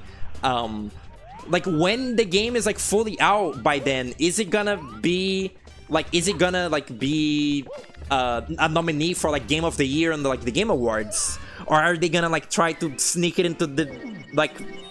I guess also my friend said that like it's also because it's been the first time that Deltarune has been released as like a paid product. It's like before it was like 2 demos, like chapter 1 and 2 are demos on you know, it was just like they were just little demos on Steam. They weren't paid products. And now that they have 4 and 5 out, it's an actual game that you can, you know, pay like fucking $30 for. That's the reason that it's like a Steam Awards nominee. But even then, I would treat it like it's an early access. Like, even though it's not marked as an early access game, Deltarune is essentially an early access game right now. Like, it's not a full thing yet. Even though, you know, it's already like a fucking 50-hour experience with like the length of like chapter, like, you know, the 4 chapters that are out, it's not a cohesive finished product yet. It should not be like nominated for anything yet. Like, that's like a fetus being made to like, I don't know, it's like a fetus being like put into kindergarten. I don't know. It seems wrong. You voted for UFO 50. When did UFO 50 come out in 2025? Really? Was that this year? Why do I feel like it's been... No, it isn't. September 18, 2024. That's not this year. That's fucking bullshit. That's actually something Dr. Dan told me, that when a game like releases at the very end of a year, it runs up, it's a runner-up for being the game of like, you know, like running for Game of the Year and like other awards of the next year. So like if you know, if I released Friends on Marvin like December 15, it would run for like Game of the Year on 2026. You know, if I released it like the 15th of this year. That's fucking stupid. It's not a game from that year. It came out this year. What the fuck? It came out in 2025. It's not a fucking 2026 game. Grow up. That's stupid. That sucks. I hate that. The human race won't be around in 2033. Yeah, probably. Have we fixed global warming yet? I don't think we fixed that yet, right? That's bad. That's unfortunate. We probably should work on that a little bit more, huh? Stop trying to go to Mars, fix this planet first. Stop trying to like you know, fucking AI generate Elon Musk's asshole and start like fixing the planet. How's that? Buster Jam is appearing to be doing well in terms of popularity. People on Instagram are drawing over the stabbing minigame with their blarbos. I think I talked about this in some stream. I am, for one, impressed and disappointed that Buster Jam is popular. Like, I'm honestly not entirely popular because like it is like fucking TikTok humor, and you know, TikTok people buy it. But like, Buster Jam becoming popular like tells me that bad taste is like at an all-time high on the internet still. Like, that game being like as popular as it like got as like a little demo, like that awful demo, people liking that demonstrates to me that the standards for video games are still very low. But also, it's like a conflicted feeling because I want Buster Jam to succeed only so that I can have my Boom Buster. Hello, Mario. Hello. I'm gonna have to restart the game. Aren't I? Okie dokie. It's a really conflicted feeling because like Buster Jam doing well, that upsets me, but also I wanted to like get money so that Boom Buster can be funded and it'll be, you know, good. I'm also hoping really hard that like Boom Buster won't be hit like as hard by the fucking like TikTok being that hit Buster Jam. Like, Buster Jam's aesthetic is like all over the fucking place, and like the characters have the gross pupils now. It looks like shit. It's not good. I hope that Boom Buster's like regular, like the old art style that he had back in the little demos that he had, I hope that it isn't hit too hard. Like, they're probably gonna give the little characters like pupils, that's probably just how they're gonna look now. but I hope that the game doesn't have like little fucking TikTok memes in it, or like references to like, I don't know, I already forgot like all the shit that Buster Jam did that was like really bad. But I hope it's like moderately pleasant. I hope it's as tolerable as a Toby Fox game, which like that's just on the cusp. Like now Deltarune is just on the cusp of being like a game that I can tolerate, even though it is still like a very annoying game. Like the humor in Deltarune is still kind of like really like millennial, like quirky Tumblr shit, but like it's just bearable enough that I can stand it.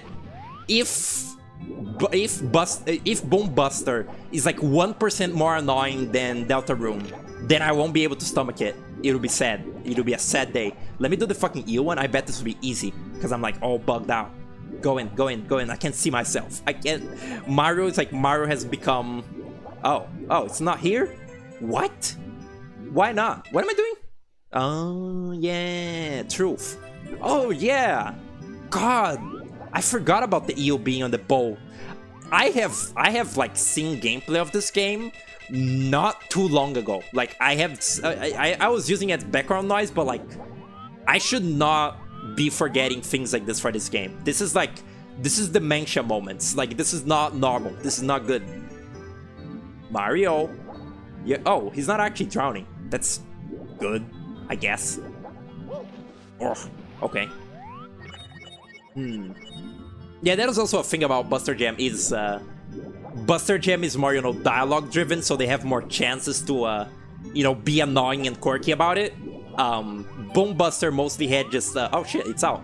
Boom Buster mostly had like visual gags and, you know, sort of visual humor and no real character interaction, so they didn't even get a chance to be like annoying and like fucking TikToky about it. It's I don't even want to call it Tumblr. It really is TikTok. Like it's fucking like content made for like little 10-year-old like TikTok kids. It's really not good. Oh, hi Green Demon. Early onset Alzheimer's. Really sad. Oh my god, it's stowed all the way down. Jesus Christ. It's the exit thing. Oh my god. The eel model looks so cool in this game. I know that it's, you know, it's the basic bitch thing to say like, oh my god, the eel is the scariest fucking thing. It scared me when I was 5 years old and I shit my pants and I had to go to the bathroom. That's like very passé, but like, man, does the eel look really cool in this game. I love the aesthetic of this game, really. I love the look. Oh yeah? I love the low poly look. Like I feel like this is my favorite, not my favorite aesthetic for video games in general, but at least for 3D games, I like polygons. Like I like blocky shit. Like Dreamcast, this, PS1, Sega Saturn. That's my favorite aesthetic. I don't really much care for like smoothed out 3D, like as much as this. A game's gotta have a really unique like little art style for it to draw me in. Oh my god. Wait, what is this?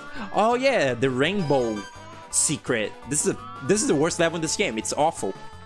Like this is really not, like even in the actual Mario 64 like vanilla, it's like dog shit. Oh wow. Huh. Thank you, Mario. Thank you, Mario, as he dies. That's pretty good. No thanks to you. I have some things to do? What the fuck? When did she say that? What? Oh, she probably said, I've baked a cake to you. For you? Wait, was that a new speech line? That was really scary. Let me get the slide stars, maybe? Can I just go through this shit? No. Huh. The N64 rocks. Oh my god. Yeah, I even like the blurriness of the N64. This game is not that blurry. Like, I guess that's pretty blurry, but people fucking shit their diaper about like the N64 being like, oh, this console is a blurry piece of shit. I so much prefer the PS1 because it's like crisp graphics. Like the PS1 has such like crisp crisp like textures in it. The N64 is so blurry. And it's like, fucking grow up. Like, it's not that bad. Like, people fucking really get hung up on like the quote-unquote blurriness of the N64. And like, I never thought that was like really that much of a problem. Oh yeah?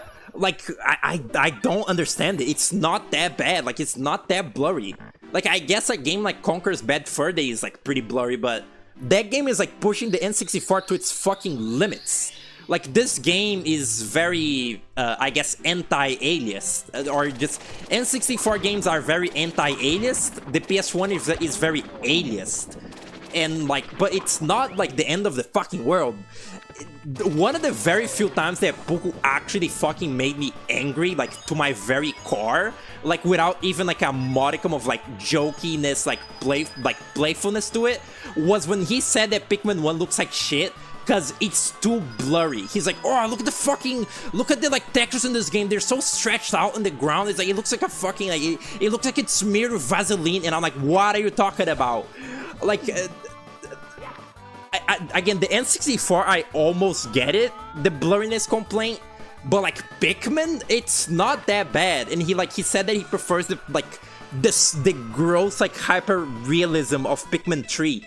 And I wanted to strangle him, but I couldn't because it was over a voice call. Gotta bust a blood vessel. It's just irritating. It feels like really for the N64 specifically, people just have such bad opinions. Like, people just don't, like, know how to talk about this console, which is like, I don't know why. I guess it's because it's like a really big deal, like, console at its time, and it's Nintendo, and, you know, people are just dumbasses about Nintendo properties in general. Like, Nintendo fans are just the worst thing. Huh. Interesting. And then also, like, adding insult to injury, a little green demon. Good. Puku was silly for that. Yeah, I really, oh my god, that is like one of the stupidest things they ever said, like, in my presence. Like, it was actually dumb. Pikmin 1 looks great. It's trying to look as it's trying to look as realistic as, like, the GameCube allowed it, but, like, because it's not allowed to be fully realistic, it's just, oh my god, it's just like a very, like, whimsical aesthetic. Is that the final boss? Oh, okay. Cool. Wait, is the ground? Oh my god. Oh my god. Welcome to the finale of Mario 64, I guess. Here we are. Huh. So at any fucking moment in this chaos hack, you can just get to the end of the game, huh? That's pretty interesting. Finishing my thought. Pikmin 1 is trying to go for realism in its aesthetic, but because it's so, you know, it's old, it's from the PS2 GameCube era, it just has like a very stylized look to it, because it's like, you know, low poly, old fucking graphics. With Pikmin 3, they tried to go for realism, and they succeeded, because it's the Wii U, and guess what? It looks fucking boring. Like, it looks just...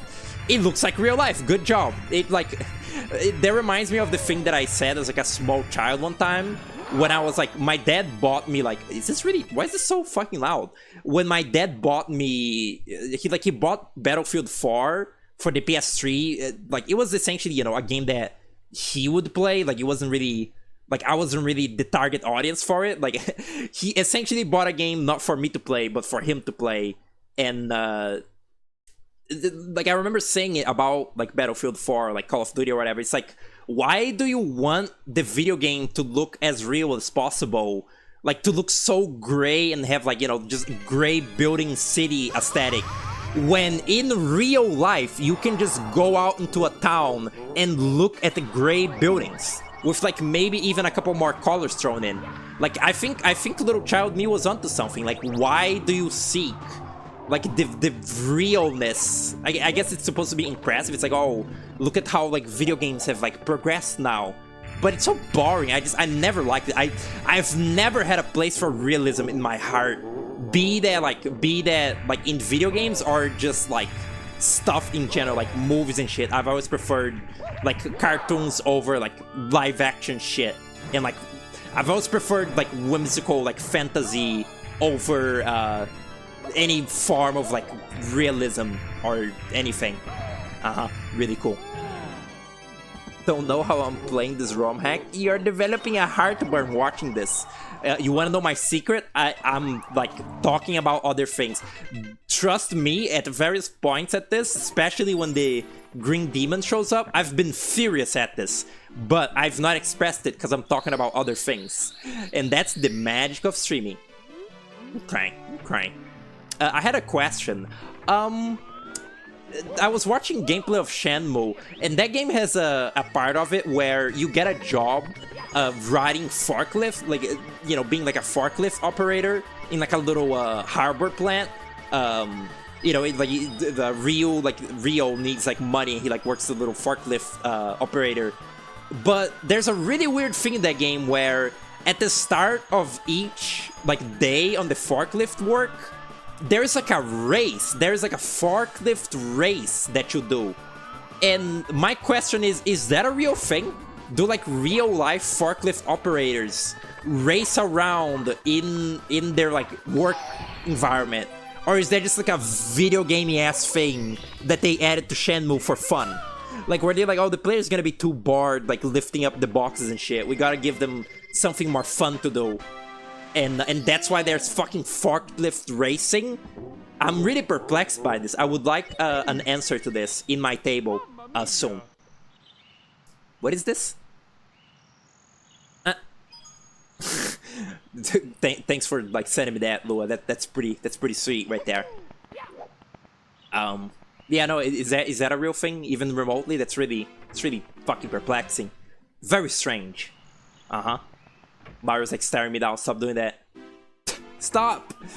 Too much eye contact. I'm gonna scream. I'm like developing agita here. No, it's not real. Yeah, that's probably the reasonable like answer. Yeah, probably. Stop! Go! Stops go. Yeah.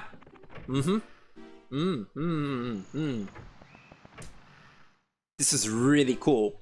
This is really awesome.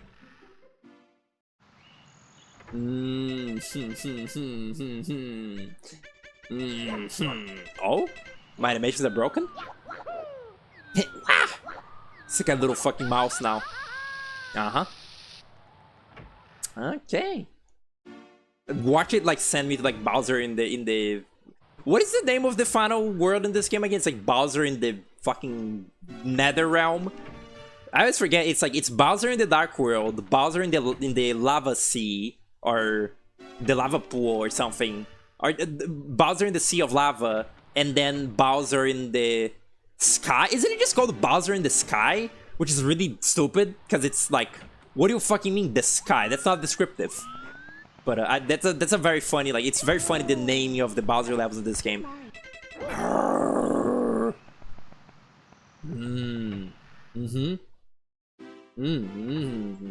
Just kill me. Just fucking murder me now.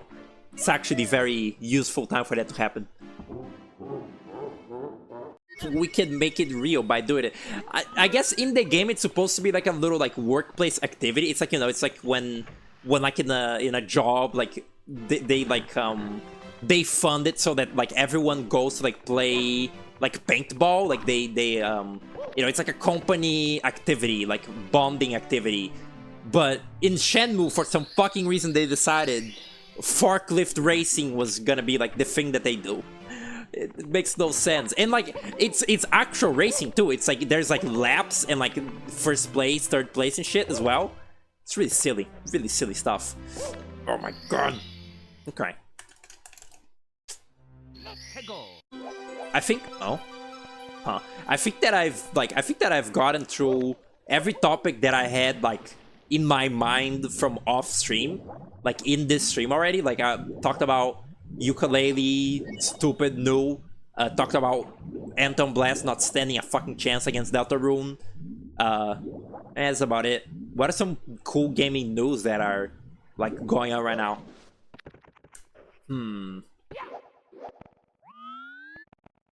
No music. That's really. I wanted to take a moment of respite to like just breathe a little, but I guess not. I guess I gotta provide the fucking background noise here. It's a cat outside my window. This is I don't like how fast these little cats grow up. You know that the little cat, the cat that I showed on stream, like.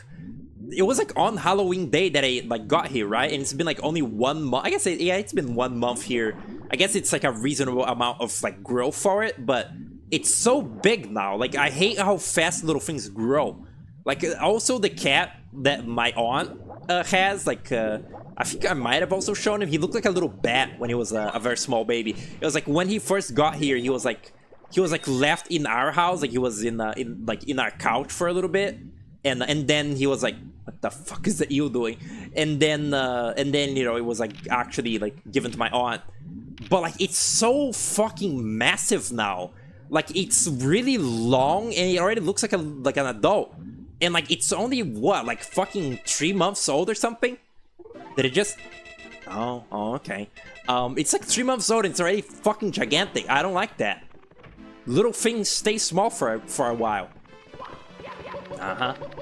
If you really think about it, humans are like the stupid ones. Like, the stupid sort of, like, badly designed, like, worthless design of nature. Because, like, we take fucking, like... We actually take, like, around 20 years to become, like, properly formed. Like, even when you're like a 15, 16-year-old, you're still like really stupid, and like, we suck. Like, we take so long to grow up, and we're stupid. Like, little, like, don't like giraffes, like, giraffes are able to like walk like 4 hours after they're born or some shit. What is that? What is the animal that I'm thinking of? Just, we're like beaten by like everything else in nature. Like, we have nothing on them. It's flat. It's flat. Look at that. Flat eel. That's cool. It's like Paper Mario. See? It's not actually fully flat. It's just a little flat. Jesus Christ. What was it that I was talking about? Game over. Bigness, animals. I guess though, on a counterpoint, something that I've observed in nature is the faster something grows up, the faster it dies as well.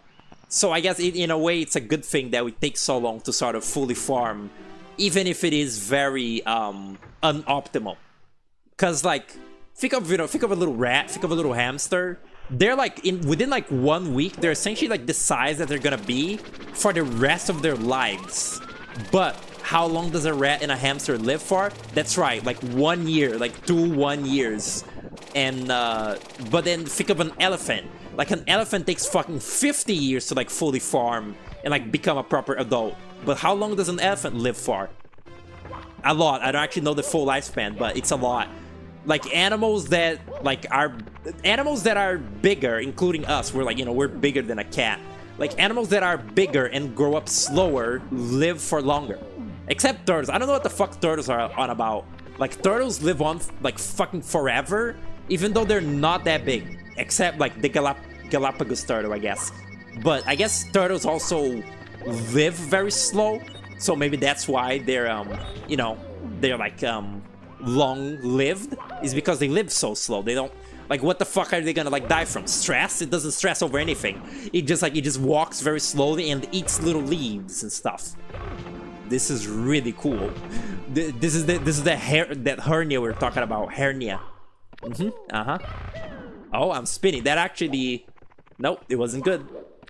Wow. Okay, I did it. It was actually helpful. Good. Okay. Little penguin lost. What the fuck?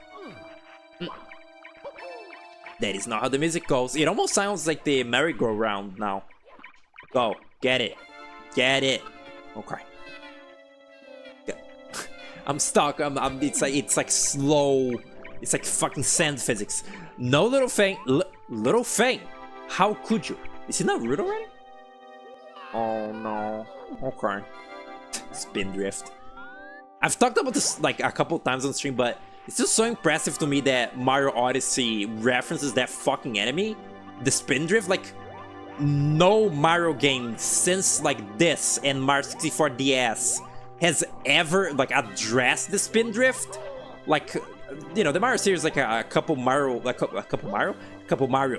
The Mario series has like a couple enemies that only appear like one time, but like some of them are like more than others, and the Spindrift is like truly like a one game deal.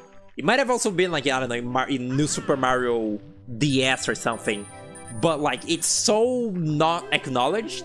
And then in fucking Mario Odyssey, they made like a big mecha version of it.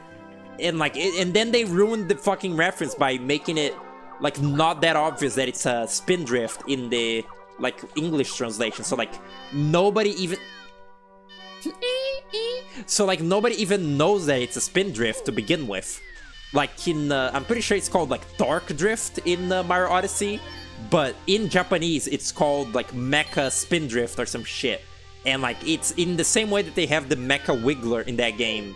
It's supposed to be like a mechanized like robot, big robot version of that little stupid enemy.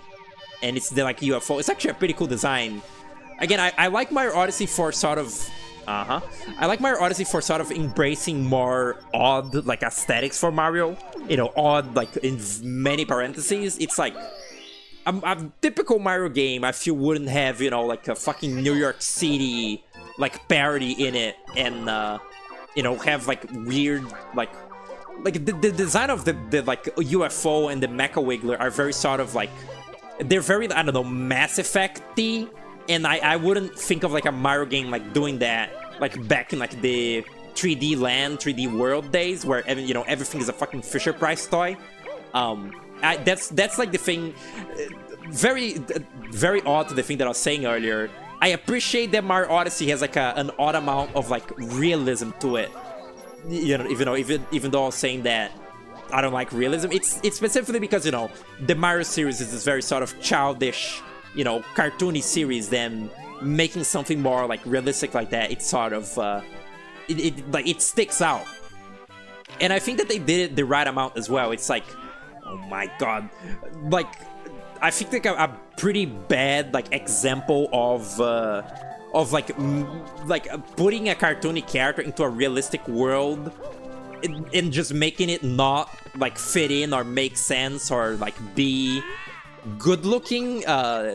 Some people might know like where I'm going with this. Sonic 06, a little nice game called Sonic 06, and Sonic Frontiers actually as well. Both are really fucking dull games visually. Like, not even talking about the character models. Like, the character models in Frontiers are the same as in like all the modern Sonic games. They all look like shit, doesn't matter. The character models in 06 are, I guess, kind of unique, even though they look like big fucking mascot suits that are kind of gross. It doesn't matter because like all the environments in Sonic 06 are just fucking Final Fantasy environments. It looks awful. Like, I don't mind. I'm not, you know, I'm not the old Sonic bro being like, oh, Sonic interacting with humans, this is so stupid. Like, I like the sort of weird pseudo-realism of Sonic Adventure 1 and 2 because it's like heavily stylized to be more like Sonic in an anime world. Like, it's essentially like Sonic goes into like an anime like human world rather than Sonic goes into just the real world. In Sonic 06 though, it's just like a generic, like boring, like sort of, I don't know, it's an England type, like castles and like monarchy type setting. You know, the like the Kingdom of Soliana is like just, it's so fucking like boring to look at. Like, looking at Sonic 06 is as like gross to me as like looking at like Call of Duty and like, you know, except it's a little bit worse because, you know, Sonic is there. Like, it's a little bit worse because Sonic sticks out like a sore fucking thumb. Because it's like a big blue rat in like a realistic British world. Whoa. It sucks. I really don't much care for the Sonic 06 apologism that exists now. Like, I get it. Sonic fans are like tortured and everything. Like, during the 2010s, everyone was like, oh, shut up, Sonic fan. Eat up your slop of dog shit Sonic Colors and Sonic Lost World. Like, don't complain about, like, the series or anything. And, like, you know, people weren't allowed to, like, the older Sonic games. Like, if you like Sonic Adventure, it's like, oh, why do you like this janky piece of shit? Oh, I'm Emery Hanson. I get it, Sonic fans. You want to be able to like the little dog shit game that you grew up with, but, like, Sonic 06 is not the way to go. Like, it just isn't. Like, it's not good. If it was a finished game, I would a little bit more understand it. But, like, people that say, like, oh, no, Sonic 06 is actually, like, an unsung masterpiece. It's very playable. It's already, like, you know, saying that... It's not even like you're saying, oh, the game is, like, very good. No, the game is very playable. You can play it. It works sometimes. Like, that's not a good sign. And it also is a complete fucking lie. Sonic 06 is, like, anything but playable. And people are like too what's it called, caught up on the hype moments and aura to like realize that, I guess. It's not that, I guess they don't, it's not that they don't realize, it's that they don't like mind. It's really unfortunate. Fuck off, pinball, Pong, whatever. Stupid. Pong, Tetris, what is the other one? Breakout, all the same shit, like all the same game if you really think about it. Like Tetris, Breakout, and this, they're all the exact same game. There is no difference. Contrarian YouTuber video essay takes. It's not even that. It's like Twitter. It's like chronically like on Twitter, like Sonic fan takes is like saying that Sonic 06 is awesome actually because it has like soul and like hype. Like that's not even like a video essay thing. That's just like a essentially like it's like a Zoomer who grew up playing the game take. Like it's how I've talked about before, how like there is Wii nostalgia now because people have grown up with the Wii. People are like, oh wow, the Wii, so nostalgic, so cool. It's the same with that, with like Sonic 06 and shit. It's like the tides have shifted. Like, you know, when Sonic 06 was new and the internet was like ruled by like, I don't know, early millennials, it was like, ah, this game fucking sucks. It's like stupid. It's like, it's like Sonic in a realistic setting. What is this? Fucking stupid. But now that the people that actually grew up with these games are like older and sort of prevail on the internet, and the millennials are like, you know, withering away, the opinions are like shifting. It's like, oh, Sonic 06 sucks, but now now Sonic 06 good because I grew up with it and it made me like, it nurtured me as a little baby. And I don't know, I'm not really going anywhere for this like train of thought. I'm just like stating a fact that this is what's happening now. This is why you see people defend Sonic 06 and say that it's Kino actually. It's because they played it when they were 10 and now they are like, you know, 20 years old. That's the only reason that that's even happening. It's not like a bad thing entirely, I guess. It's just kind of, it's just a thing that happens. It's like the thing I was talking about with the, it's the thing I was talking about with the, how, you know, a billion people is a billion people that enjoyed something for the first time. It's like, it's just the course of nature. It's as natural as a dragonfly eating a bug. Project 06 exists. That likely has something to do with it. That as well. Project 06 is like a fucked up thing, because it's like people try to do the thing of Mario Sunshine with Sonic 06. They're like, oh, Sonic 06 is so good, but they never played it in their lives. They just watched the cutscenes of like Elise, like, you know, making out with Sonic. They never actually played it, and then they look up on YouTube gameplay of Project 06, and in their endless like foolishness, and you know, just the average like YouTube consumer does not make their own research. Like the average YouTube consumer is like as stupid as like a tardigrade. What is that the name of that little fucking sea bear thing? Little water bear? Like they don't make their research. They just look at Project 06 and they're like, oh yeah, that looks nice. That looks like a decent little Sonic Adventure style game. Which they don't know that that's not the original fucking Xbox and PS3 Sonic 06. So it's even a little bit worse than the Mario Sunshine thing of like, oh, this game is as so, it rocks. But they never played it, they only like looked at gameplay of it. Because if you look at gameplay of Sonic 06 on the PS3, you probably could, you know, get privy to the fact that like, oh, that doesn't look very good. But they would look at Project 06 and be like, oh yeah, that looks good. Yeah, that's how the game is. It seems fine. The story's kind of weird, but like it looks to control just fine. It's like fucking like pulling the wool over like people's eyes now. It's crazy. Oh man, I'm endlessly fucking glad that I don't have to like deal with like fandom people whatsoever. Like that I don't have to like, even, you know, even more so because like I'm a really small little streamer. I don't have to like deal with like new people showing up and saying stupid things. I'm endlessly thankful for that. Even if I ever like, even if I complain about like a lack of viewership, like it's mostly really like not having to deal with dumb people. I'm like eternally grateful for it. That I didn't like blow up from like making Sonic videos, and now for the rest of my life I'm just like shackled to like you know, to like people constantly like, what's it called? Like shoving their Sonic opinions up to me, and that's just my life now. I'm eternally glad that that is not what happens. I'm glad for that. It's good.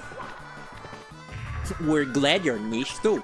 Villavecchia is niche media. Speak to me before I fucking die, please. Okay. Give it to me, baby. All right. Nice. One more. Just one. Mario, I am going to fucking kill you. Okay. I have a theory that people only played Vertigo 6 and think Sonic 06 is as good as that. Yeah. The internet is cool. Social media sucks. Fandom sucks. All this gay baby shit sucks. Grow up. Very true. Can we get a true for that? It really, again, I've said this before, but I just feel bad. I just feel bad for the way that like people interact with stuff nowadays. Like everything is like a little fandom. Like, oh yeah, everything is like a little fandom. Like Twitter posting routine. Everything is shipping dynamics. Everything is fucking like everything is animatic. Everything is animation memes. That's like a fucking boomer ass thing to say. Animation memes haven't been relevant like in the larger scale of the internet for years. Being like, oh damn, animation memes ruined them fucking video game. That's like an actual like 7-year-old talking. But like I just feel so fucking bad for like the, I don't know, say like 15-year-olds who, you know, really like a game on the internet and want to talk about it with other like-minded people. The only way that they know how to is by fucking posting like the most dystopian thing on the planet Earth, I think, is people posting on Twitter like good morning, just woke up, and good night, see you tomorrow. Like people that make their entire existence devoted to posting on Twitter. It's essentially like their little like live posting, like live stream thing that they do. So they post at the very start of their day, of their posting day. It's like their job. It's like, oh, what's up? I'm clocking in for my funny post for today, and then they clock out and like, oh, good night, everyone. That is fucking that makes my heart sink. That's so fucking awful. Nobody should be relegated to like enjoying things in that way. It's unhealthy. Like even, you know, at the risk of sounding like a boomer, like, oh, get out of your fucking phone, you little teenager. Like that's not good for you. That's bad. Like live streaming, you know, live streaming can be unhealthy too if you're like live streaming like 100% of your life and, you know, sort of selling yourself as like just a product on the internet. That's always gonna be bad. But like even more than that, I feel like there's like a better sense of like self in a live stream that is just not present with like Twitter posting. Like I guess it's like a little bit less bad if you like draw, like if you make like drawings, because, you know, you're sort of like, you know, you're making art and sort of people are enjoying that art. I'm talking about people who like post like, oh, I'm about to go watch How to Train Your Dragon 3, the fucking, you know, like people say like now watching, and they post like a screenshot of like, I don't know, fucking The Big Bang Theory, and you know, as they're watching it, they quote tweet the first like now watching thing, and they're like, whoa, what the hell, this Sheldon guy is fucking crazy. That is like live posting your life through Twitter posts. That's pure dystopia right there. That's just nasty. My condolences to anyone who does that, and my best wish is that at some point you don't need to do that. I also feel like that's the reason that so many people like burn out on like social media, you know, like so many people start, you know, people get like really big on Twitter, like have fucking 500, like, oh my god, Oomfies, you're posting so many bangers. But, you know, they sort of spiral into like, I don't know, either they start like sharing opinions and their little fan base starts sort of turning against them, and they're like, what the hell, everyone is harassing me now. And then they're like, oh, I'm gonna leave this fandom, I'm gonna leave Twitter forever. And then they come back like 2 months later and, you know, start more drama. It's just so fucking bad. It's sad. It's just sad. The television and like Hollywood and everything, that's really bad, but in a way, like, it's at least like a little bit less bad, because it's like, it's not like directly influencing your life, like when when if you're like how to explain this, on social media you're being the object of like the sort of ridicule and like drama that like like I don't know, fucking Lady Gaga is like suffers from like being like a celebrity or something, like like television sort of like Hollywood type culture is bad, but like in a way social media like hooks up even like the average Joe, like even the anyone can just make a Twitter account and start posting and just has a chance to like blow up and sort of spiral into like a fucked up sort of drama case. Like it can happen to you, it can happen to me, like it's anybody. So like in a way it's even more sort of evil and fucked up than like celebrity drama. It's really fucked up. I think people have gotten stupider. Then remember, 80% of the internet is teenagers and literal iPad babies. Yeah, and also people are just stupid. People are just stupid. Period. Like on the real world, you don't get to interact with that many people as on the internet. Like inherently, like if you're going to like the grocery store, you see like the old lady on the grocery store. Like you see someone's grandma. You see like the old uncle in the store. You see, I don't know, their cousin. You're not seeing like a billion people. So the internet is like a constant funnel of the dumbest fucking people that already exist out there in the real world being sort of like being like funneled into your vision. Like you can see it now is the thing. It like it magnifies that, and then also like the internet also amplifies just a lot of bad habits and terrible behavior in general. It's like a big pot of fuck. Becoming public enemy on Twitter for a day is a character building activity. Probably really, it's just it's like annoying. Like I'm glad that I also don't have to ever like debate people. Debating people on the internet is the worst, because like everything on the internet is about like dunking on people. Like it's so like like if you state like an opinion on like a comment section, people will be like no, that's actually wrong, something, and then you respond to it. Like you give like a blunt short response to the effect of like I don't actually want to discuss this with you, and they're like, oh yeah, of course you don't want to discuss that, even though I fucking love like, oh, of course you don't want to discuss it, even though you like posted it in a public forum, or like like doing like a, I don't know, a Twitter post or just like a social media post. Like a person says something and people are like debate me on this, and then when the person doesn't want to, they're like, why'd you post it, bro? Why don't you want to talk about it? You don't want to elaborate on this. What is up with that? Like that is the worst. It's really bad. I'm like really glad that I don't have to debate people on their stupid opinions on the internet. George Costanza, you know we are living in a society. We're supposed to act in a civilized way. I don't know what intonation they say that in. I assume it's a Seinfeld. But thank you.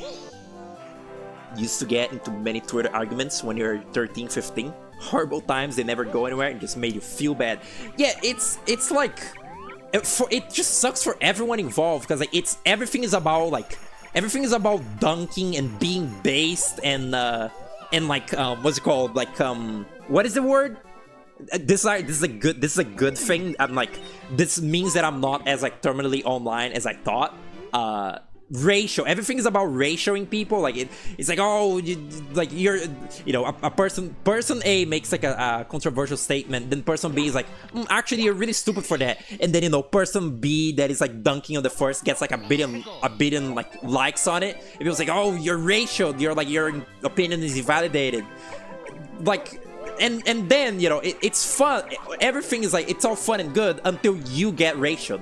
Like I'm pretty sure like these people that do like dunking like that, when they get dunked on, they get red in the fucking face from like stating an opinion and then being like second guy replied by someone that gets like 40 likes more than them. It just sucks. Just don't do it. Just don't do it. I've also like humored like internet arguments before, also when I was younger, like before, and it really leads nowhere, like actually nowhere. Wow, I only need one more star. Damn. Is the cannon open? Hold up, I can do. Never mind. Me when I'm trying to have a nuanced discussion, and my opponent is an epic bacon gold redditor. Really cool. Social media gives people a purpose to their pathetic lives, especially when there's a public enemy of the day dogpile on. Yeah. Have you tried like going like to buy groceries? Have you tried washing your socks? Like, you know, like you can sort of. I feel like it's better to like post in the void on like social media, which is, you know, the more. I want that. The more common thing than like being like a big face, but like every single thing that you say, that's like really scary. That's like extra scary, like having like any presence on the internet at all. Even having as small of a presence as I have, like what if eventually just by complete luck or unluck I get like, you know, the size of Vinny Vine sauce, and then I can't stream and like, you know, say these opinions like I'm saying right now, you know. On this stream I've dissed like 5 different video games. Like I've said that Anton Blast and Yooka-Laylee are like shit. If I was like a bigger person, I would get fucking death threats in my email of like, how the hell can you not like Friends of Marvin 3? You're stupid. Friends of Marvin 2 is like the worst game by far. Like it's like, it's just a thing that happens like on the internet. And you know, even though like death threats are like usually hollow, it's still pretty scary. Like you don't want to risk it being an actual insane person who can actually, you know, try to kill you. It's yeah, not ideal. Where is that? No, is it still here? Is it gonna fucking follow me from all the way? Did you see how it gave me the 100 coin star and then fucking that was such a fuck move. Like it dangled like a piece of candy in front of me, and I was like, oh no, you don't have it. You don't get to have it. Jeez, what is happening? Okay. Can I use that? Mario? Okay.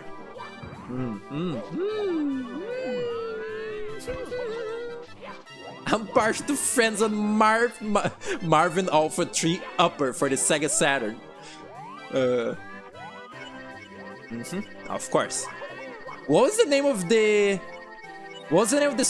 I think Oscar came up with this. What was the name of the fake Friends on Marvin? It's like Mario to the Friends on Marvin Sonic. It's like... What was it? It's like In the Zone Sheldon or some shit. What was that? That was a pretty funny thing. Oh, I wonder if I still have the Friends on Marvin text document. It'd be funny to make like a Friends on Marvin flash game. He looked in, and it looks like you tweaking. Is that the lyric to something? That sounds like bars right there. That sounds like, oh yeah, man. That sounds like the lyrics to something. Hello, Super Power Inc. Welcome to the stream. Where am I? This is hell. This is what hell looks like. Do you see? Good. Oh. I've only died 17 times. That doesn't sound right. Okay. What is the easiest, most brain dead star to get in this here video game? Cause I just need one more to fight Bowser.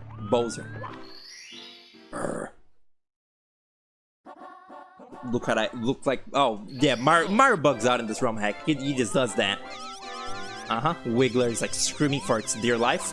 If only I could get this penguin. If only I could just have it. Like it's the easiest star in Cool Mountain, but in this hack it's the hardest one. It's the hardest. Hold up, no, this is good. I'm doing it. I'm doing it. I'm gonna do it. No.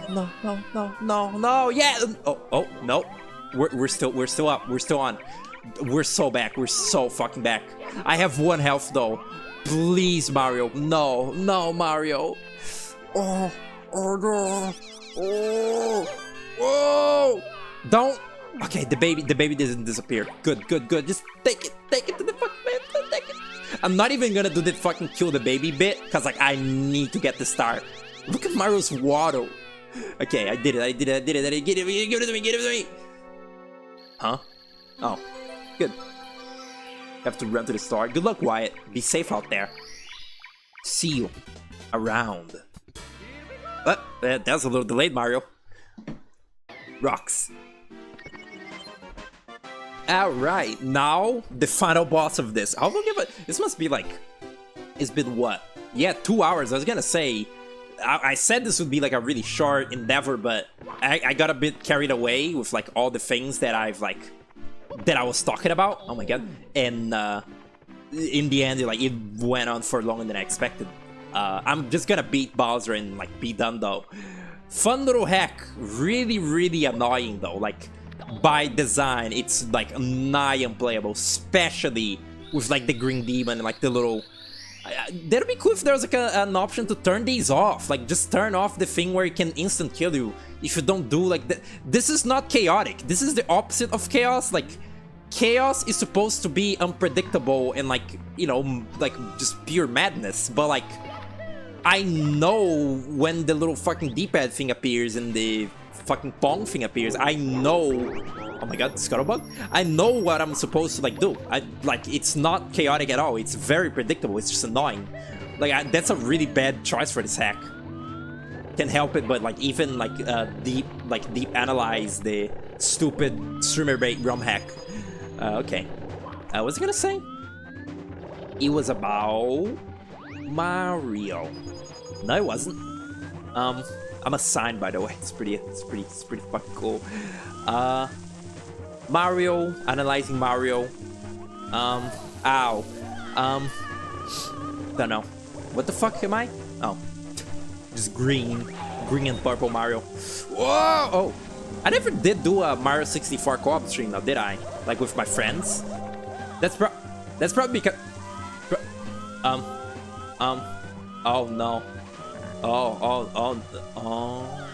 That's probably because last time that I played that game, the one time that I played Mario 64 co-op, I was really, really sleepy. Like I was really tired, and I was just sort of like going. I was just sort of going through the motions. I was just sort of going through the motions, and I was kind of bored of it. The appeal of the hack, I'm dying forever. This is the part of Mario Dice. Oh my god. Wait, I can just do like a third floor level. Huh. Mario, Luigi, Mario. Want to see some broken Mario seeing SMG4 did for Mario speedruns. Didn't they finish that? Didn't they stop making SMG4 like just like 2 weeks ago or something? Like I saw like a little thing that I was like thanks for everything, and it was like the little two bros that make that, or maybe it's just one guy. I don't know. It's like a little Asian man. That's really cool. It's really. No, I will not look at SMG4. By the way, just FYI, I'm not the target demographic of SMG4. It's really odd when something like that, something how do I describe this? Something that was like a sort of edgy like product of old internet becomes sort of like becomes sort of like a little it's Bowser in the Dark World. You know what? This counts. Like a thing that was very like from like edgy like 2011 era becomes this sort of like kids thing in the modern age. Like SMG4 is like a little show for little kids now, but like it used to be like I'm pretty sure they used to like make like rape jokes and stuff in it like back in the day, which is you know, that's not very kids media code. I don't know if they do. I mean, I haven't watched it recently. For all that I know, they could be making those like right now. They could be making them in the modern ones. You see? I did it. I beat Bowser in the Dark World. That counts. Yeah. How many stars do you need to get to Big Bull's Haunt? Because Big Bull's Haunt is the only level in this game that well, it's not the only level that I like, but it's my favorite level. It's like the only one that I would like make sure to play whenever I no, he's not there. Whenever I play Mario 64, that's like the one level that I always make sure to play. The Big Bull's Haunt. It's my favorite because I like ghosts and ghouls and spectators. Oh. Whoa! Uh-huh. Okay. At least I saved. Oh god. Good. They stopped doing those kind of jokes. Yeah, I kind of figured. People also talk about that gross little Mario plushie series that is also like racist. There's like a racist Yoshi in it, but that one they kept. I think they've kept the racist Yoshi in it, which is pretty fucked up, I guess. Pretty bad. I'm glad that like because I grew up with like Brazilian slop. Like Brazilian YouTube slop, I was like impervious to that particular to like Gmod animation slop and like you know Sonic Zombies. Who remembers Sonic Zombies? Like the Sonic Zombies like Gmod SFM animation. I should play. Nah, I shouldn't play Mario Artist. That'll be an exercise in futility, I think.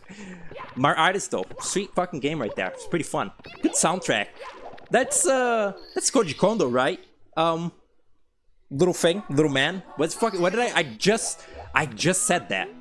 I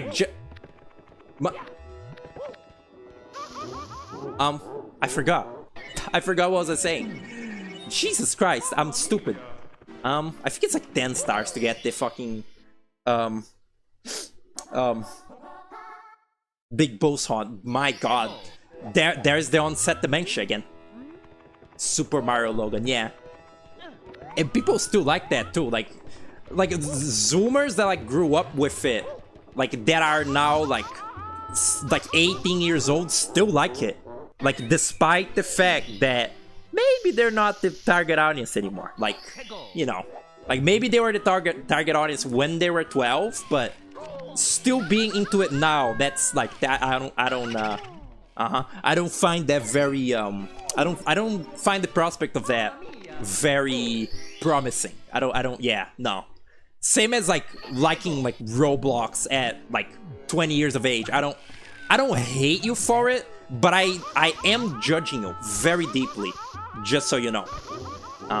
Really cool.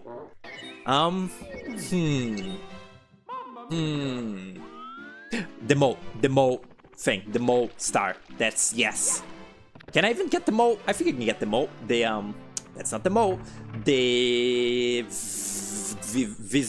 Invisi Vanish Cat. It's like a. It's not like a Mandela effect or anything. It's not like in the universe I come from. The Vanish Cap is called Invisicap.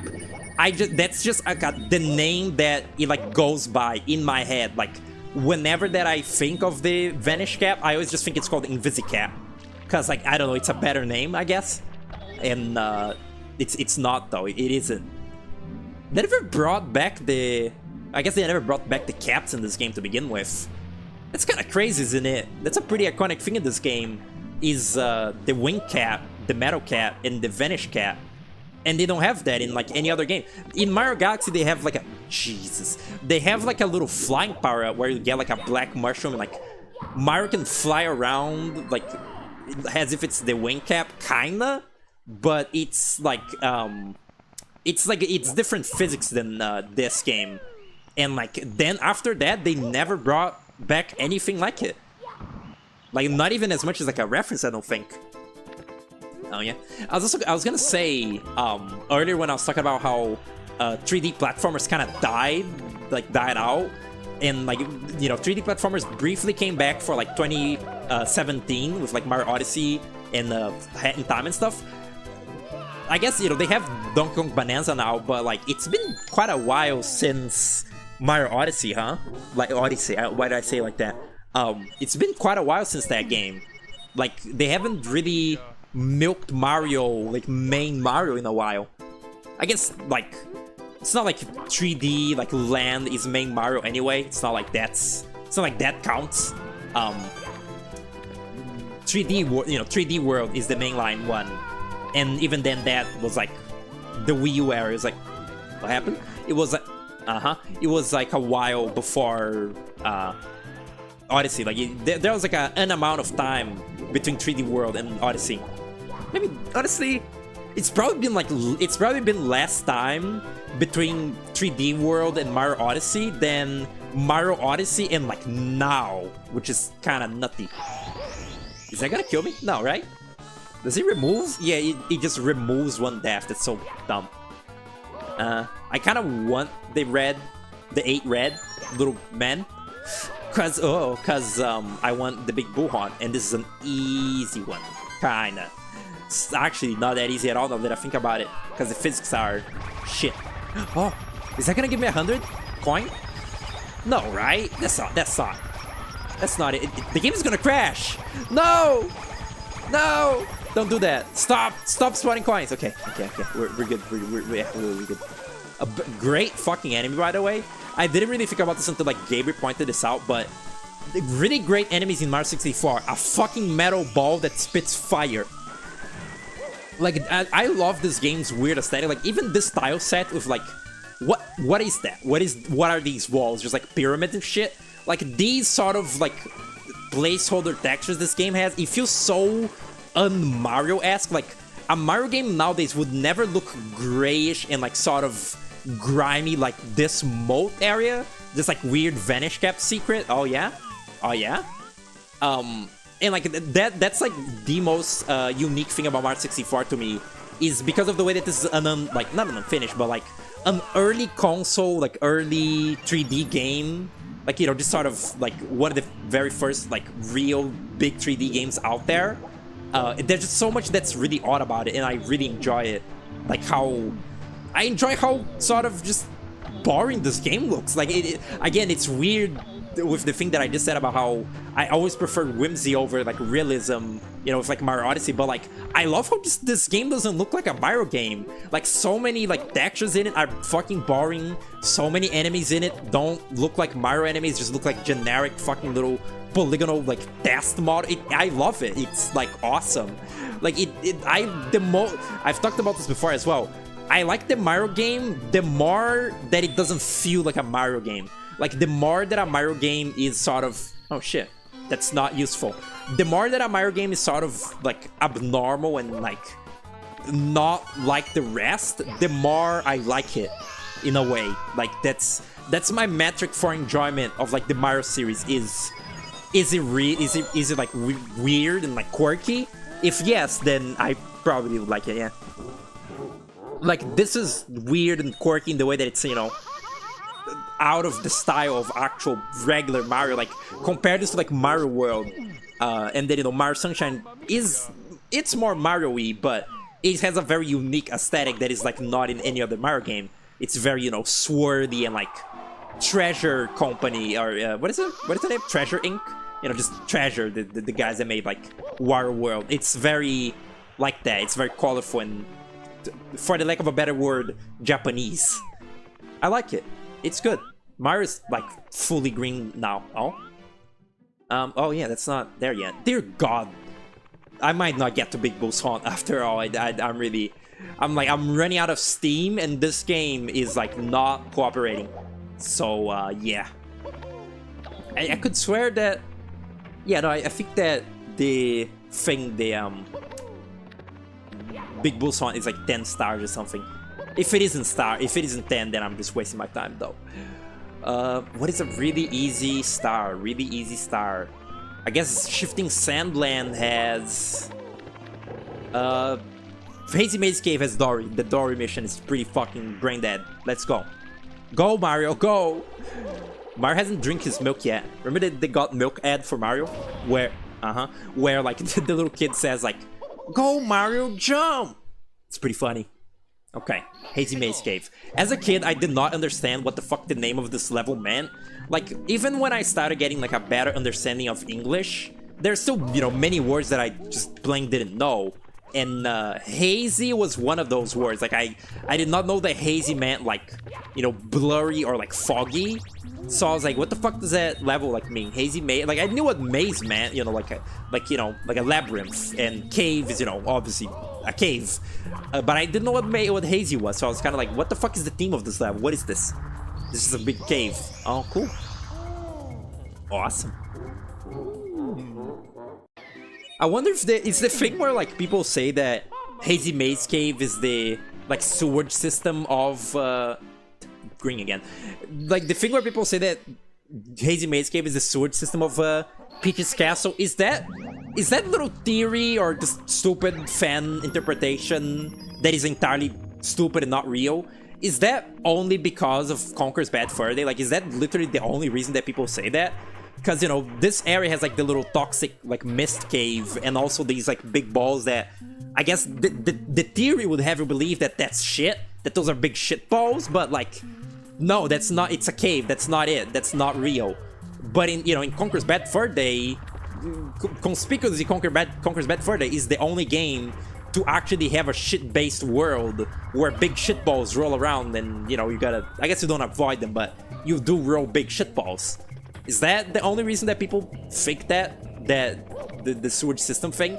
Are they just subconsciously thinking of fucking Conker's Bad Fur Day?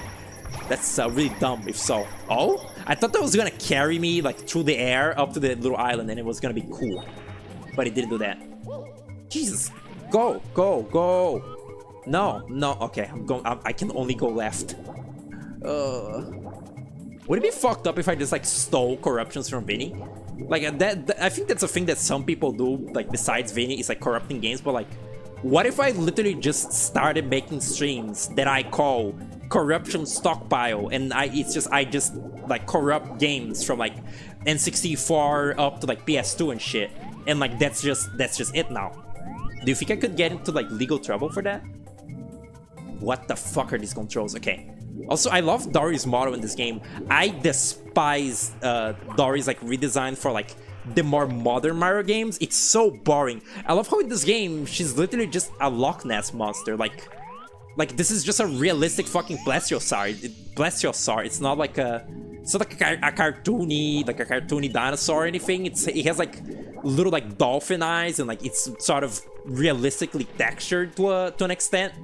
This little model of Dori exemplifies like everything that I like about Mario 64's aesthetic. Is like, it's abnormal. It's just like placeholder textures and weird like old pseudo realism, because like it's an early 3D game and they didn't know how to like make things yet properly. I love it. It's quick on the draw on that one. Please just let me get out of the net. Please. Wait, I'm doing this wrong, am I not? I always forget how to do this. Oh my god. This is yet another instance of Mario abusing animals, which is, you know, all too common in the Mario series. It's like Mario, you know, punching Yoshi and stuff like that. Pretty fucked up, Miyamoto, to like do that, honestly. Okay. Oh, how do you control this again? I have no idea what I'm doing. Is it the camera that dictates where Dori goes? Oh, good. That's not the right jingle. Dumb. Oh my god. Big. Okay. 9? Is 9 enough? Please give me Big Boo Haunt. Please, oh please. Where is it? Where is it? Where is it? Where is the little thing? Huh? I thought that was so cool when I found that out, that the way to know in this game if Big Boo's Haunt is open or not, this is maddening. The way to know if Big Boo's Haunt is open or not is if the ghost is in front of the door. Like, if there is a ghost there that like runs away from you, that means that the courtyard is haunted. That's a really cool little like set piece in the game as well, just in general. Like, you can go to the courtyard as soon as you get the 8 first stars and beat Bowser, but the courtyard is only, or backyard, I don't know, it's only gonna be haunted if you get like more of the stars. And it's like, whoa, this area that I was previously in is like now different. It's a very sort of I wouldn't expect them to do that like in this hardware, in this like, I wouldn't expect them to be able to do that. I don't know, but I guess they were also flexing. It's, you know, it's like flexing, I don't know, changing environments. This is... Okay. Okay. That's a different, ow. That's a... What the fuck? Oh, this is actually... Wait, no, this is not good. Oh god. I mean, I guess I'll get the Vanish Cat. Or the... Wait, I didn't even get the fucking Vanish Cat. But I can get the Winged Cat. Not that it changes anything. I guess the... Actually, the Bob-omb Battlefield mission is probably pretty fucking easy. Even in this chaotic fucking hell. Is that... No. Is it in the air? Is it... No. Fucking stop. And there's the star. If only I could fucking have it. He just quit me. He quit. He quit the level for me. I didn't do that. Alright. You know what? Let's go to little first level. I don't know. The 8 coins is probably pretty easy. I didn't... I was gonna check on the big bulls. Whatever. This is gonna be easy. Oh yeah. I didn't even do this. This is like the easiest one. I should have been doing this from the beginning. No? Okay. Is this the Luigi model from the Mega League? Doesn't look like it, I don't think. I love the bouncy shit. It's like whimsical, like mode. I'm dead. Cool.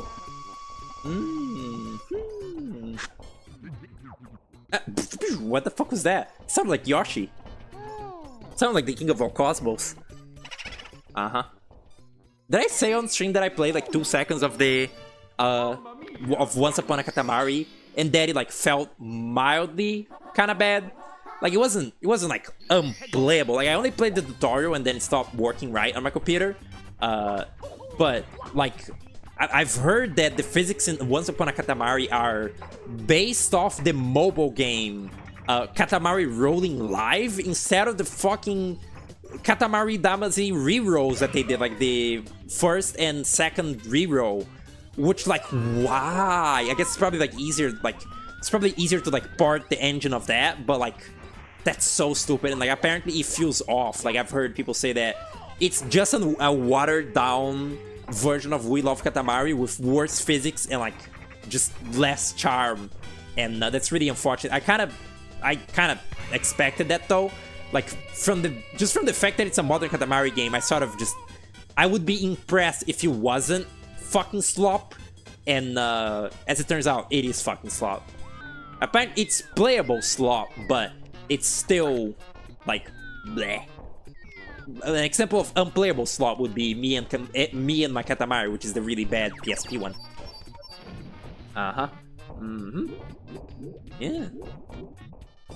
So I still think it was like one of the stupidest like responses to something that I've gotten in recent times, but like in one of Vinny's stream, or in Vinny's stream of Once Upon a Katamari, I said something about like my feeling that I have of the Katamari series of like, I think I talked about this, of like I can't, even if I like want it, I really can't like enjoy the sort of like the hype of like, wow, Katamari is back, because like the Katamari series is like so far removed from like back when it was like novel and charming. I just feel bad for the sort of soulless product that it's become like in its longest, in its like longer run. And like even though there's a new Katamari game, I can't really be, you know, hyped for it, because it's like the sort of husk of its former self. And like, but it was, I commented something like that on Vinny's stream, and the response that I got was like, yeah, there's not really much that you can do to like change the formula. It's not a type of game that you can like add a lot of different mechanics to though. Because like I said something about how like you know, about how this series is like oversaturated and has like many games and it feels like soulless and shit. And this brainless little response was like, it's not a series you can do a lot with. It's not a gameplay you can like change. And like, yeah, that's the whole point. Don't make more of them. Like, don't make more Katamari games if you like can't innovate this fucking format. Like, just stop it. Stop now. Don't stop now. That's Vib Ribbon right there. Cool little Vib Ribbon reference for all the Vib Ribbon heads out there. I know that you got me. Vib Ribbon, the Vib Ribbers. I don't know, it's like Potterhead, but for Vib. What is happening? I don't like that. Get me out. Ah, I see. That's cool. So fucking obnoxious. Ew, he's like goopy. Look at him. His hair is green. Disgusting. I can't. It's really. This is the humor of this ROM hack.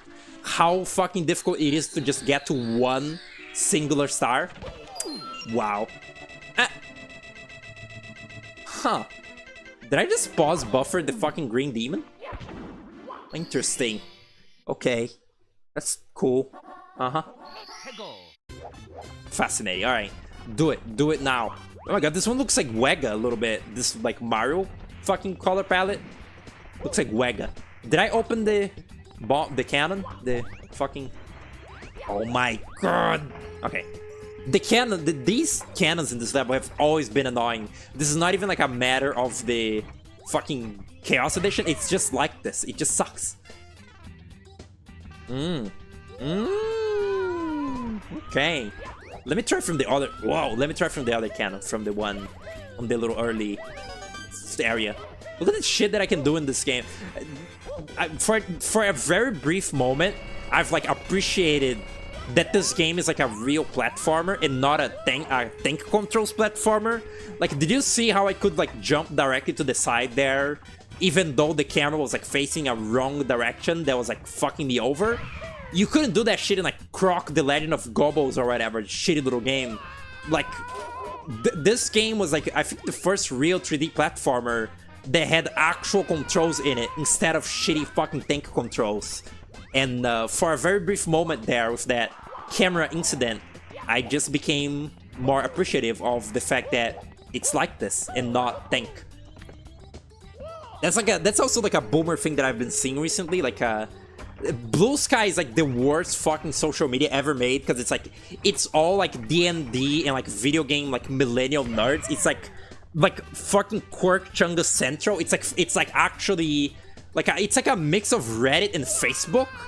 It's really disgusting, but like that's like a thing that I saw, like people that can't like get into like tank controls, they just don't know how to play games. They don't appreciate the classics, and it's like, fucking die.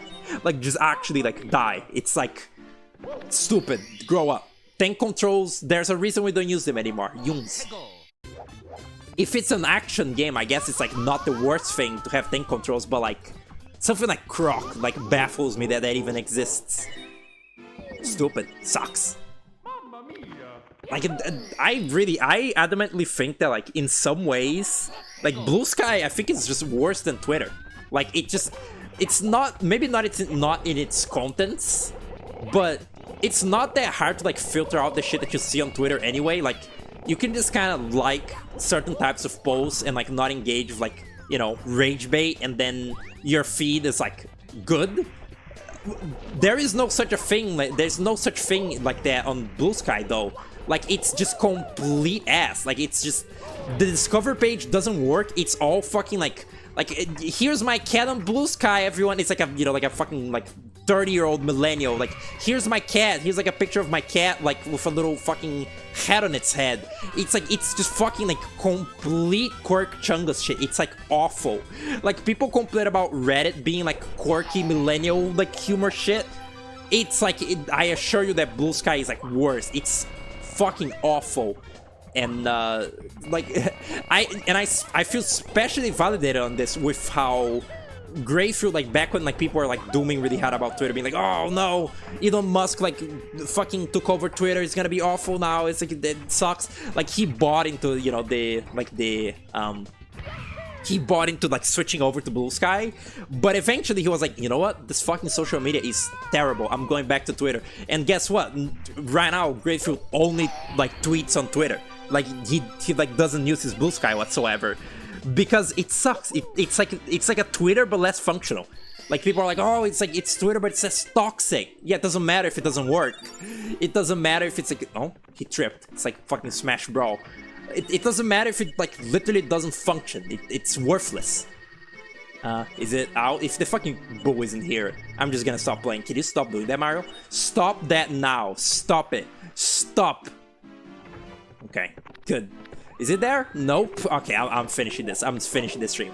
I tried my best and it wasn't enough. The bulls aren't here. Bulls. I fucking hate you, Mario. I just want to look at the courtyard. Look at Elvis Rio. Uh-huh. Wow, that was really cinematic. Oh my god. Oh my god. Stop. Okay, good. Look at this like dynamic camera angle. What a nice little environment this is. Do you ever get to whoa? Do you ever get to visit this little area in Mario Odyssey? Because Mario Odyssey has like a little like homage to Mario 64 where you like jump around through the castle yard, the front yard of the castle. But I wonder if they have the backyard. I never checked that. I never like seen, I don't know, the like bonus content of Odyssey, like all the extra moons and Yoshi and shit. But yeah, that'll be it for Mario Kart Edition. I played it for longer than I expected. I was really intending on like playing this for like 1 hour and then getting bored of it and stopping. But it just so Green Demon. It just so happened that I got really into the like conversation and you know, just played it for a while. But yeah, this is a dumb little stream that I wanted to do. Like literally on a whim, I was like, I'll play Mario Kart Edition, and it was fun. It was cool. That was a cool cool banter this stream and like deep philosophical topics. But oh my god, yeah. Still kind of mildly out of things to like stream a little bit. Still don't know if I'll play more of Super Joe, Beautiful Joe. I might not. I'll think about it. But for now, this will be it. Thanks for watching. Thanks for showing up, and see you another time.